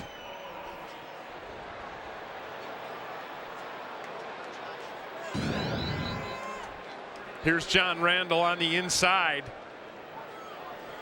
Comes right up through Robach. And yeah, Anthony Wright's knee was down. Take another look at that catch, though, Kurt. I mean, it was a nice sack by John Randall, but this is just a spectacular catch by Frank Sanders. Look at that. I mean, look at the toes. You talk about Marcus Robinson and the expectations of him as a receiver, and he has shown what he can do today with his 3 touchdowns. But, you know, Frank Sanders has been a really very extremely viable wide receiver for many years in the National Football League with the Arizona Cardinals. And he's been battling an ankle injury all year, has a bone chip in his ankle, actually. Forced him to miss last week. And playing in spot duty today, comes up with a big catch late in this ball game, but they need a big play on 3rd down now. They need to get it to the 37 for the first. Once again, Wright will be sacked, this time Cheeky O'Keefer. Sack number 6 for the Seahawks. And all of a sudden, this Ravens offensive line is having the same kind of troubles they had early in the ball game. Well, Cheeky O'Keefer is an edge rusher. He gets on Ethan Brooks' edge. He turns the corner, gets a handle on Anthony Wright. And boy, oh boy, 6 sacks for this Seattle defense today. 7? 6.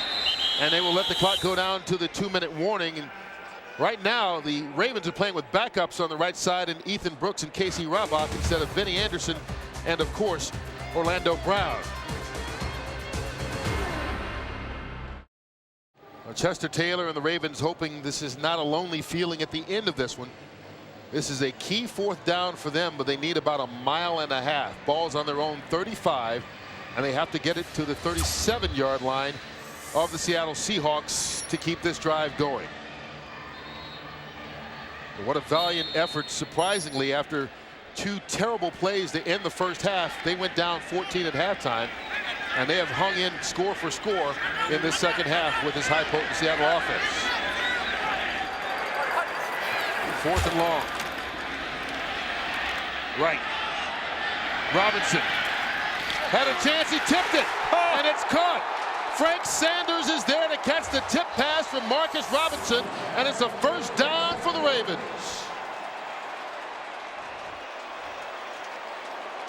Oh, these 2 free agent wide receivers have come up big today. Wow.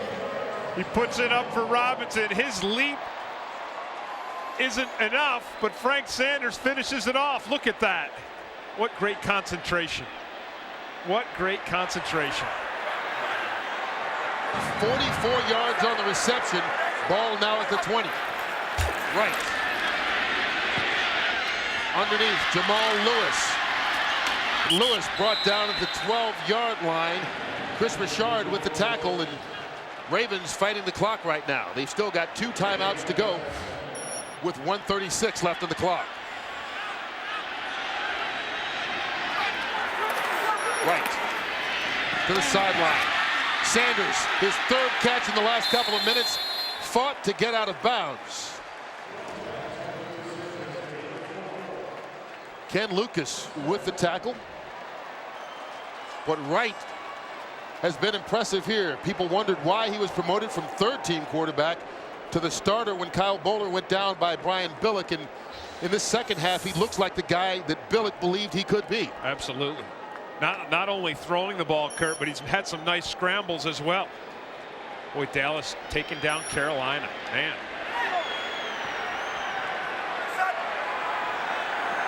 First down and goal to go. Right. Towards the corner of the end zone, throws it up high. Robinson. Well played. In a battle, Marcus Trufant knocks it down. Well played by Trufant. Trufant waited and timed it equally as well as Marcus Robinson. Watch Trufant. He's got man-to-man coverage. It's all on the rookie 1st-round pick. Look at him. Watch him eye it up. Back, forth. He times it up perfectly. Robinson wanted a pass interference. He wanted a 4th touchdown is what he wanted. He's already got 3 today. Here's Wright. Quick pass. Threw it up too high. Robinson does get that 4th touchdown. 9 yards on the touchdown pass from Wright to Marcus Robinson, and the Ravens are right there with 1:12 left to play. A great play call and a perfectly executed comeback pass to Marcus Robinson. They had Trufant, the rookie, thinking about the jump ball, the fade route to the corner. He made the play on the last one. This time they make it look like the fade, but it's really the comeback. Matt Stover's extra point makes it a 3-point ball game. Marcus Robinson has 4 touchdown receptions in this ball game, all in the second half. Well, here's the first one. He just outleaps the defender. Here's the second one. Watch it blow right through Reggie Tongue. Here's the third. He beats he beats Springs. And then the fourth one, this one here, watch it make it look like the fade and then throw the comeback. He comes back to it and uses his body. And don't forget the tip on that last drive Yeah. into the hands of Frank Sanders. And Sanders made the 44-yard reception on 4th and 28 that kept the drive going. That's right, and don't forget the Frank Sanders catch on the sideline where he just got his toes in bounds. Well, Sanders and Robinson had combined for 18 catches and about 160 yards and no touchdowns coming into this ball game. I think they made up for it. Yeah. Robinson has 4 touchdown catches on the game. He was already over the 100-yard mark before that last one. Wright has 4 touchdown passes, a new career high for him. And this Ravens offense, which came in as the 32nd ranked passing offense in the National Football League, last out of all the teams, has been able to throw the ball in this second half. Not only throw it, but throw it deep. And coming up with big plays. So Matt Stover will attempt the onside kick so far this season. There's the 10-yard mark right there. That's how far it's got to go before the Ravens can recover it, unless a Seahawk touches it before it goes that 10 yards. Wade Ritchie with the onside kick. It goes up, and the Seahawks have recovered. Well, the Ravens have tried 2 onside kicks this year. Alex Bannister makes them 0 for 2.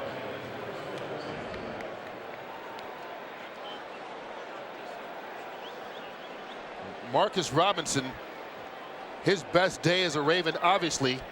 He had 78 yards receiving all season long coming into today. He's got 6 catches, 112 yards, and 4 touchdowns.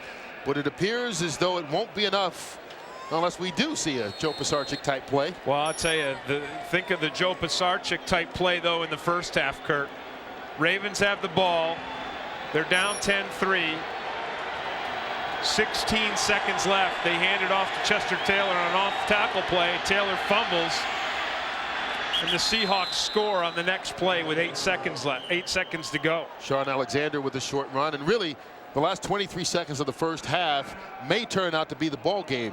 Seahawks score a touchdown, Ravens fumble, and the Seahawks score another touchdown, and it just allows Matt Hasselbeck to keep doing what he's been doing all day, which is throw touchdowns. Yeah, 5 touchdown passes on the day, Kurt, and with laser precision. All of them. I mean, each throw, each of his touchdown passes was just put in there perfectly against this Ravens defense that was the number 3 defense in the National Football League coming into today.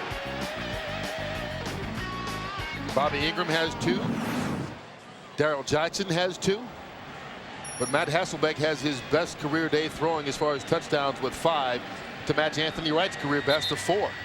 Now this turned out to be quite the entertaining game after a slow start. Scoreless first quarter, 3-3 with less than half a minute left in the first half.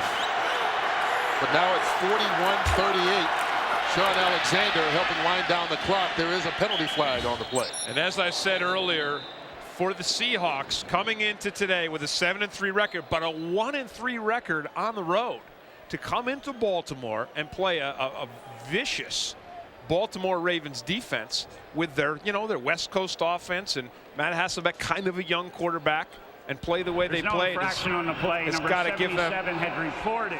He's got to give them a lot of momentum here going into the last stretch of the season. Well, our technical producer today here at Fox is Kevin McRoby.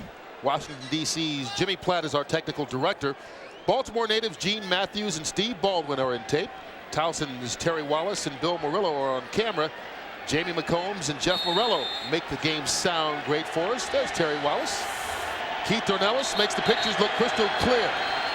And a rough day for Anthony Wright and his team on the scoreboard, but a good performance by this Ravens offense, putting up 38 points. And Keith Dornelis is the one that makes us look good too. He's the most important guy. Yeah, he mixes. Yeah, well, for us, you know. Alyssa Harden handles our graphics. Josh Weingrad on the Fox box, and Mike King gives us the 1st and 10 line. Tim Martin runs the tightest ship in television. Our producer is P.T. Navarro, director Peter Bleckner. Jeff Nelson handles our stats. Kimball Bergman is our spotter. Do we miss anybody? You're Tim Green. I'm Kurt Menefee. We got Brett Harris on the sideline. Fran Morrison's our AD. Carrie Kloster's our BA. We got initials all over the place. Eric Norton does our truck stats and does Norty's notes for us during the week. On 3rd down, Alexander.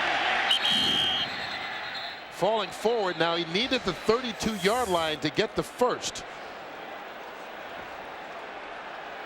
Ravens do have one more timeout. If the yellow marker is any indication, then they got it. Now, we just gave Mike King a plug for doing the 1st and 10 line. So here's the test for Mike King. And the clock is stopped right now while they'll bring the chains out for a measurement. Well, Ray Lewis was going for the big hit right here. He comes up and over, and Alexander just sneaks under him. And he didn't get it. So a 4th down decision here for Mike Holmgren. What do? Oh, you go for it. With 44 seconds left, even if you don't make it, they've got the long field. Yeah, I mean, you go for it, because especially when you think about the blocked punt you had earlier by Ed Reed, or simply a missed field goal. They get the ball at the spot, and you would give them another 7-8 yards. Yeah, you just go for it on a on a little dive or a sneak or a bootleg. And the Ravens will use their last timeout. Tell you what, if the Ravens do get the ball back, Seattle has got problems. Because Marcus Robinson has been almost unstoppable in the second half. He really has. This passing game for Baltimore has been unstoppable just about in the second half. Anthony Wright has looked brilliant, making smart decisions, sharp passes, and he's gotten the help he needed from his receivers. And also keep in mind they've got a couple of accurate and strong leg kickers in Wade Ritchie, who this year has a 56-yard field goal, and Matt Stover, who is the 3rd most accurate kicker in the history of the National Football League. So if they can get close to field goal range, they have a shot of tying this game. And there's Mike Holmgren talking with the officials, trying to plead his case on the sideline as his team needs just a couple of inches to put this game away.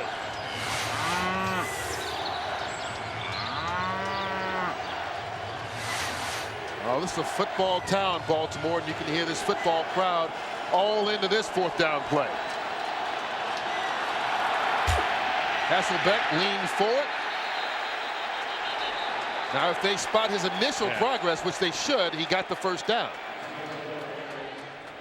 Cornell Brown forced him backwards, but I got to believe we'll see where they spot it. One day they're going to have a kind of a sensor on the ball. Like you know in tennis. Yeah, I got to believe they're going to do that, because why not? I mean, why leave it up to a really inaccurate eyeball spot? The spot of this one could determine the outcome of this ball game. And you can see Matt Hasselbeck still down on the ground after going through on the quarterback sneak. He's taken a couple of shots today. Well, if Mike King is right with that 1st and 10 line, they did not get it. No, it looks like it's nicking that line.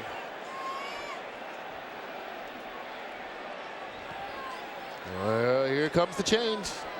I don't think they got it, Kurt. Once again, you go that eyeball and try and figure out exactly where it was, and you're talking about inches here. They didn't get it. Mike King is the king of the 1st and 10 marker. Well, they went for it on 4th down. You know what? The way he curled in to protect the football, I don't think he got it. Remember, it's not where his helmet or he is, look at it's Ray where Lewis. The ball is. Yeah, look at Ray Lewis. Came right up over the top and was stripping that ball. And he got mugged. I'll tell you what. Well, he's taking an arm right there. Well, he got a chokehold. In the choke. That should have been a 15-yard penalty right there. It should have. That should have been a penalty to end this game.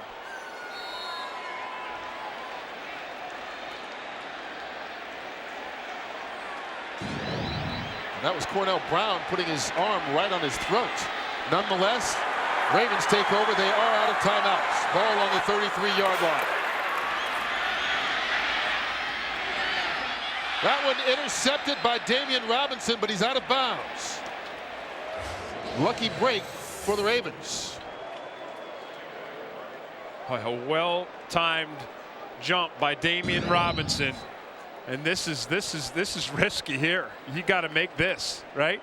There it is. He's got the catch, but it does not get either foot in bounds. Well, he misses that. Marcus Robinson has a touchdown. Well, Marcus Robinson has stepped out of bounds before that, so it wouldn't have. Oh, he did. I didn't know he was out. Here's Wright again. Has the time, going deep. Robinson, the intended receiver, hand fighting, flag down in the secondary. There's also a flag back upfield right at the 50-yard line. If that flag's on Marcus Trufant, they are in field goal range. Well, that flag will be on Trufant, but we have to see what the flag of the 50 is all about.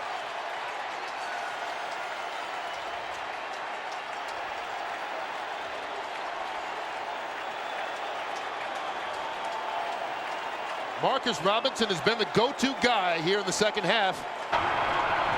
We have 2 fouls on the play. Holding, number 21, defense. Penalty is declined. Defensive pass interference. Number 23 with a cutoff. First down. So they'll deny the one on Ken Lucas and take the 44-yard pass interference on the rookie Marcus Trufant, which will give them the ball at the 23-yard line. Well, Trufant, they call him for the cutoff here. You see him putting that shoulder into Marcus Robinson and preventing him from getting back to the inside. Now, had he played the ball and prevented him from getting to it, it would not have been. Jamal Lewis down to the 16-yard line. Clock winds down. 15 seconds left. No timeouts. They need to get up and spike the ball so that they can get the field goal unit out. Right to the line of scrimmage. Gets it, spikes it. There's a flag down. This thing may not be over yet. Well, all the offensive linemen have to be set. And if they were not set, and it's an offensive penalty, I think there's going to be a runoff. Number 82, who was lined up on the line of scrimmage, did not have his shoulders going to end the game. To the line of scrimmage. They were parallel to the sideline. That's illegal. 5-yard penalty.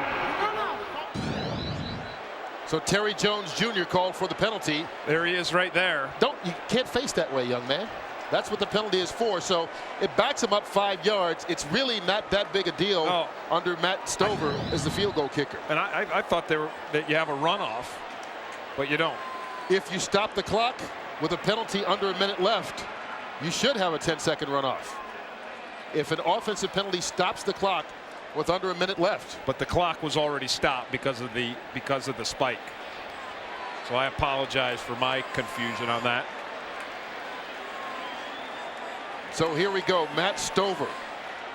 We mentioned the 3rd most accurate kicker in the history of the National Football League. He's made 12 straight field goals coming into today. We'll try this one from 40 yards away to tie it.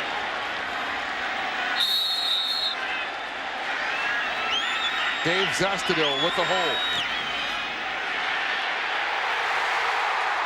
And we are going to overtime. The Baltimore Ravens were down 17-3 at halftime after a disastrous finish to the first half, but they come back and tie this game at the end of regulation.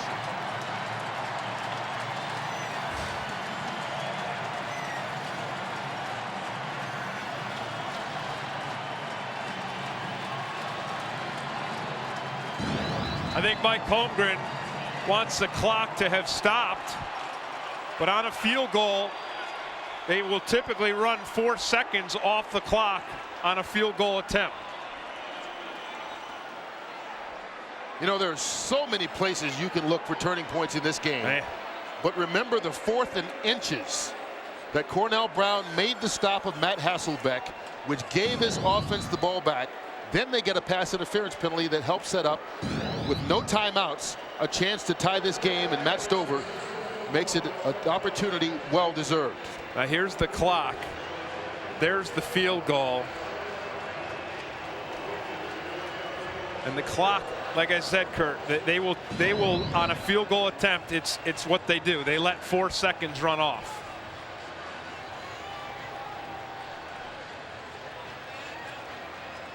So the Ravens play the role of comeback kids today. It should be another fantastic finish in the NFL this season. Well, we talked about home teams being 6-10 in overtime this year. The team that wins the coin toss has won 11 of the 16 games, but only 5 of those victories have been on that first possession. So each team usually gets an opportunity at it. What does all this mean?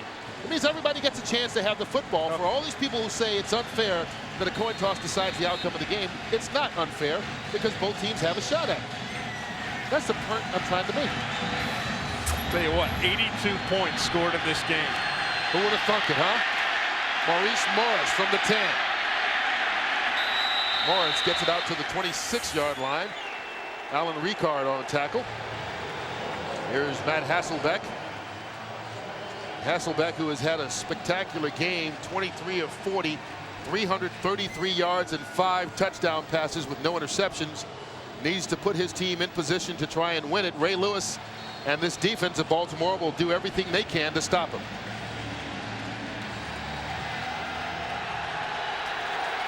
Second straight overtime game for the Ravens. They lost last week 9-6 in Miami.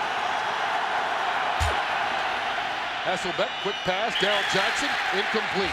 Gary Baxter got in there and just knocked that ball right out of his hands. But Gary Baxter has seen that slant pass all day, and this time, instead of trying to break it up or before the ball gets there, when the ball gets there, he just rips it out.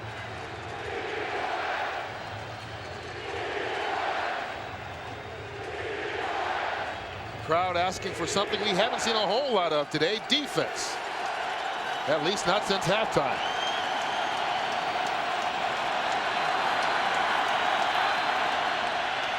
Hasselbeck steps up, can't find a receiver and pulls it down. Well, there's that big run that you say Hasselbeck usually comes up with. This time runs it for 18 out to the 45. Yeah, he usually does. It looks like Hasselbeck is hurt. And that's the danger in running against this defense. And Trent Dilfer, who won a Super Bowl here with the Ravens, will get a chance to come into this ball game to relieve Hasselbeck at least for a play. And it's Ed Reed and Chris McAllister on that tackle. And if you're a quarterback, no matter how well you scramble, this is the last defense you want to be running around the field on. Chris McAllister caught him on that shoulder that was in the air, and that's what he's holding. No, he puts his hand down right there on the turf. Yeah, and then you're right. And then McAllister hits him too. Right there. And I don't know if it was when he hit it on the turf or when McAllister hit it. And we talked about what a brilliant day Hasselbeck has had. Career best 5 touchdowns. Doesn't want to see it end like this, but Dilfer, I'm sure, is happy to get in the ball game, not under these circumstances, but certainly to play this Raven defense. And we go back to the very beginning when we talked about Mike Holmgren talking to us about Dilfer knowing this Ravens defense better than anybody and participating in the game plan this week. Well, Hasselbeck's going to have to come out at least for one play, and I don't know what the damage to his elbow is, but again, it's not his throwing elbow.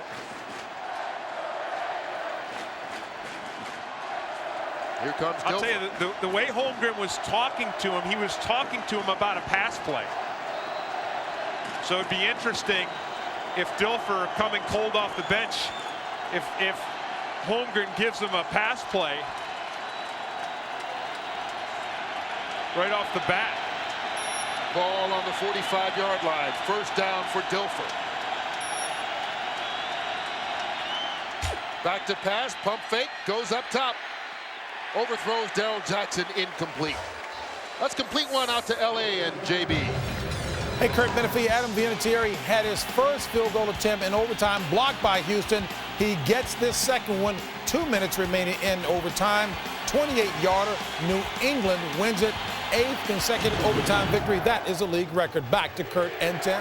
All right, and we've got overtime here, JB, just starting it. All tied at 41. Matt Hasselbeck still over on the sideline for the Seahawks after leaving two plays ago. You could see on that throw by Trent Dilfer that he's not in any kind of rhythm, which, of course, is his first throw of the game. They hand it off. Max Strong going nowhere, hit right at the line of scrimmage. Hasselbeck needs to get back in. Lewis. Hasselbeck needs to get back in this game, Kurt. And here he comes. Yeah. And I know he's hurt, and he's going to have to play with it. And that left arm is probably not going to be much good to him. But Hasselbeck has been in a his accuracy has been tremendous today. Well, unless he's going to turn around and throw it left-handed. If they can protect him, he should be okay. That's right. They need to protect him. And on third down, they need the 45 of Baltimore. Protection is there. It breaks down. Hasselbeck scrambles. And he goes down. Peter Boulware, his second sack of the day. 6th sack for the Baltimore defense. You want to talk about perseverance. The Ravens down 17-3 at halftime after just blowing it, and then they came back, scored right away in the third quarter, first possession, and they have never stopped since, Kurt, offensively and defensively. Big plays. Lamont Prideful at the 20. And it'll be brought down right there. Isaiah Kasafinski with the tackle. Now Anthony Wright will get another shot at it, and he's led this team to a comeback. Remember, they were down 17 points late in the fourth quarter in this ball game. And they got a block punt by Ed Reed, which cut it to a 10-point game. Then they come up with a big touchdown. Then they come up with a big defensive stop, which helped them get in field goal range to tie it on the last play of regulation. Right now, we're all even at 41. Ravens with their first possession here in overtime.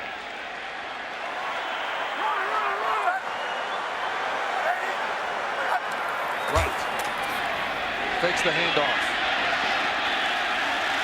Wright scrambling. He is hit hard. Ken Hamlin laid the hammer on it. Well, Kurt, you talked about a lot of big plays, but I don't think any play was bigger than this. 4th down, inches, and the Ravens defense stuffs Matt Hasselbeck and then drive down and kick this field goal to tie it with no time left on the clock. And during that drive, again, it was Anthony Wright with the deep passes to Marcus Robinson and Frank Sanders.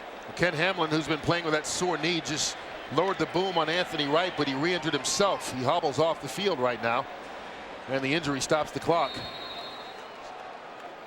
Wright picked up 9 yards on the run.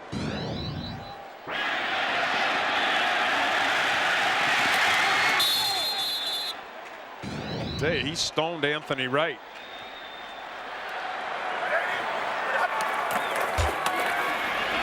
Jamal Lewis picks up the first down and then some. Lewis out to the 42-yard line. They'll spot it. Gain of 13 on the play. Well, and for Jamal Lewis right now, you got to believe his focus is split between running hard and well and hanging on to that football.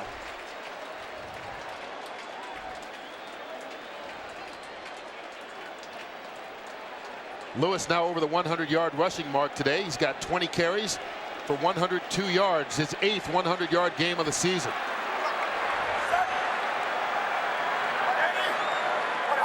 First down for the Ravens. Quick pass by Wright. Travis Taylor gets away and going to be near another first down. Gain of 10 yards on the play. Ken Hamlin back in the game, makes the tackle. As the Ravens get closer and closer to field goal range, Kurt, the story of this game for them is going to be a newfound passing game. Anthony Wright has played extremely well. I mean, especially considering it's only his second start in 2 years. In the last 2 years. You got to be kidding. Second game played in the last 2 years. I mean, his composure has been outstanding. He scrambled very well in the second half. I mean, he looked a little out of sync in the first half. Well, think of the day he'd be able to tell. He said he knows it's a girl. It's going to be named Trinity. So his daughter, if they induce labor tonight at 8 o'clock, the day that you were born, we were down 17 points in the fourth quarter. Yeah. Daddy led the team to a comeback and took him to overtime. And if he gets a victory here, he'll have one heck of a story to tell her. He's already got 4 touchdown passes and over 300 yards on the day. Well, this is a review from the booth to determine the spot of this football.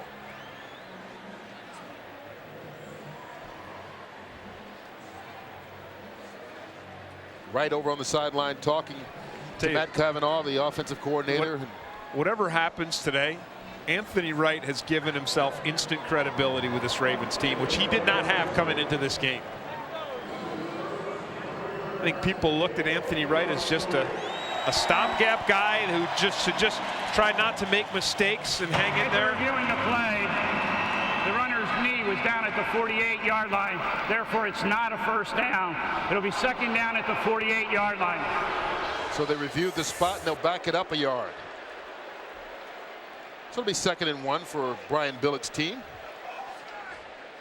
But you're right. Anthony Wright told us that he thought they were going to open up the offense a little bit more. And you know, some of the players were going, well, maybe that's what he thinks. But they didn't think that necessarily the coaches would put it in his hands. They have so far. And they really didn't open up the offense until the second half when they were down by 14 points. And then they opened it up, and Anthony Wright went 3 for 3 with a touchdown pass to Marcus Robinson. And they did it on 2 drives. Yeah. Right after Seattle scores, he came right back, boom, boom, boom, 3 for 3 touchdown drives. The best thing for Anthony Wright really was to fall that far behind, to force Matt Cavanaugh and Brian Billick to say, hey, we've got to throw the football. We've got to get back into this thing, and we can't do it by just sticking to Jamal Lewis and trying to slog it on down the field. They had to pick up big chunks, and Anthony Wright had a chance to use those wide receivers. And those receivers did come up big for him today. Robinson 100 yards receiving. Sanders didn't have a catch until late in the fourth quarter. He's got 3 for 66. Taylor with 3 catches for 58 yards, including a big one-handed grab for 43. I mean, they have spread it around to those guys, and all of them have made plays when necessary. Now, this is taking a long time just to spot it back a yard.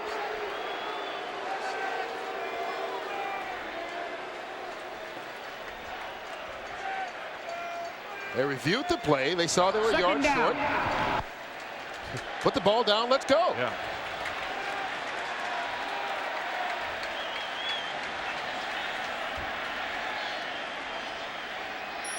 Second and 1 from the 48-yard line.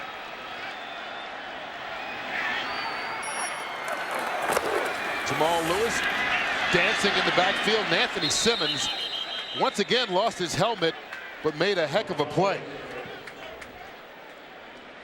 Tell you, it's a run blitz by Anthony Simmons, and he just hits the A-gap and gets Jamal Lewis by the ankles before he can even move. Watch Anthony Simmons right here. He's going to hit this A-gap, and it opens up. He goes right underneath Richard, the fullback, and he hangs on.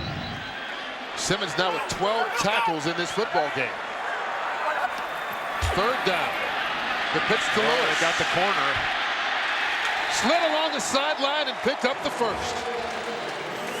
He had to tap dance sideways, but he got enough to gain 3 yards and a first down for the Ravens.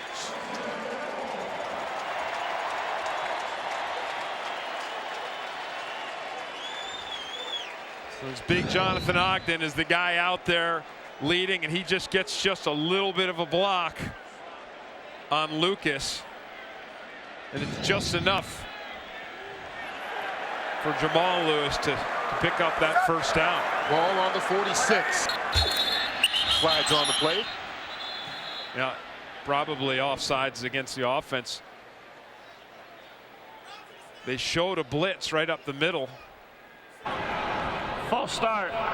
Number 89, offense, 5-yard penalty, remains, first down.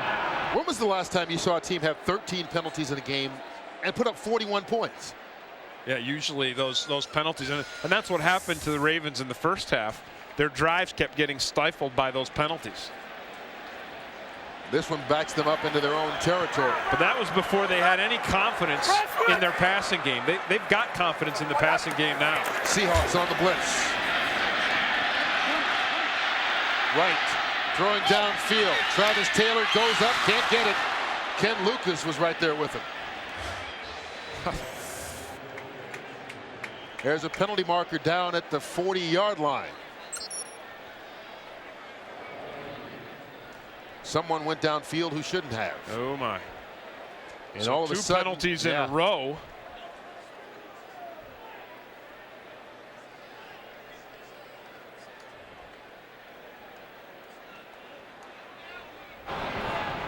Ineligible lineman downfield, number 66. It's a 5-yard penalty. Remains first down. That's on the right guard, Benny Anderson. You know, ever since that booth review where they had to have the delay to figure out where to spot the ball, the Ravens, who had gotten into a rhythm to get here to overtime, is suddenly out of sync. Ball now at their own 44. Had been at the 46 of Seattle. The pitch to Jamal Lewis. Lewis will pick up 5 yards on the run. Chike O'Keefer with the tackle. Oh, this game, no score in the first quarter. With 30 seconds to go in the second quarter, it was a 3-3 ball game. But all of a sudden, this team, it looked like the Baltimore Ravens were self-destructing. Gave up a touchdown with 23 seconds left. Fumbled with 16 seconds left. Seattle came back, scored again, had a 17-3 lead. But in the second half, both teams have put the ball up. Got it tied at 41 on a last-second field goal by Matt Stover. And that's how we got to overtime. Sliding Todd Heap doesn't make the catch, but there's a flag down on the play. And Marcus Trufant, who was called for a key pass interference penalty late in the fourth that set up that field goal, will get the flag here.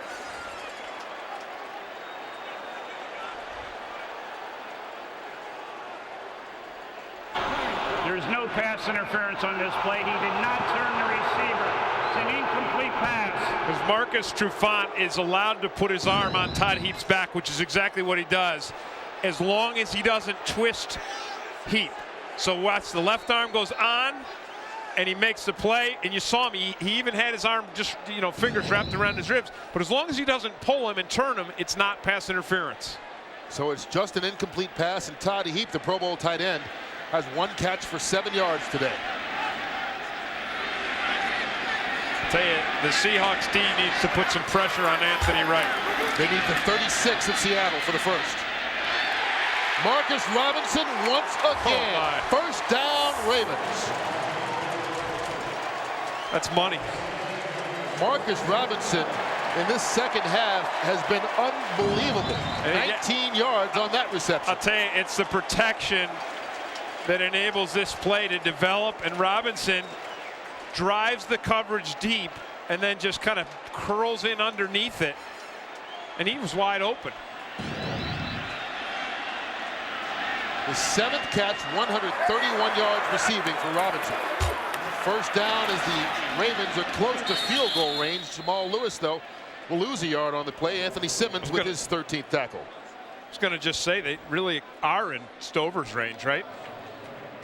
What time is it?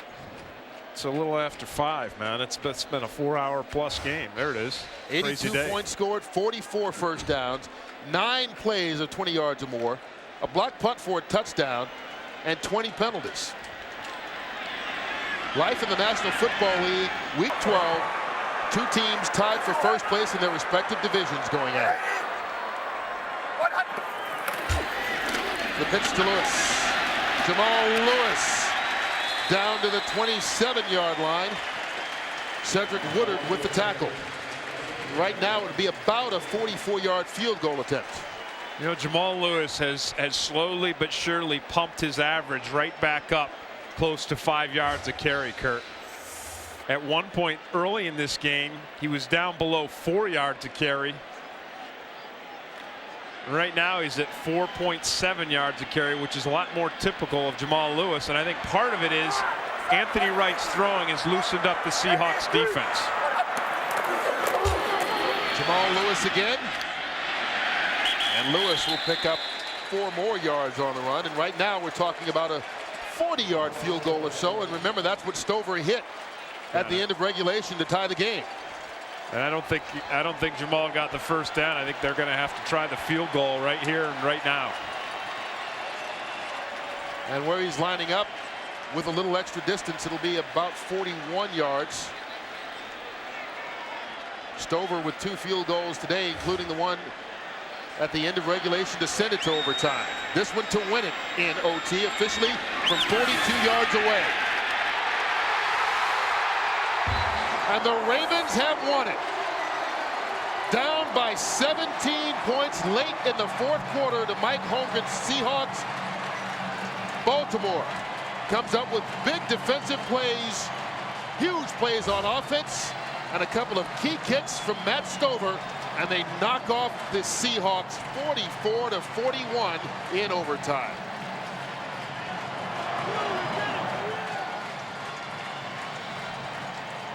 What a ball game, Tim. Oh, what a battle. And Anthony Wright has legitimized himself as a quarterback in the National Football League for his effort today.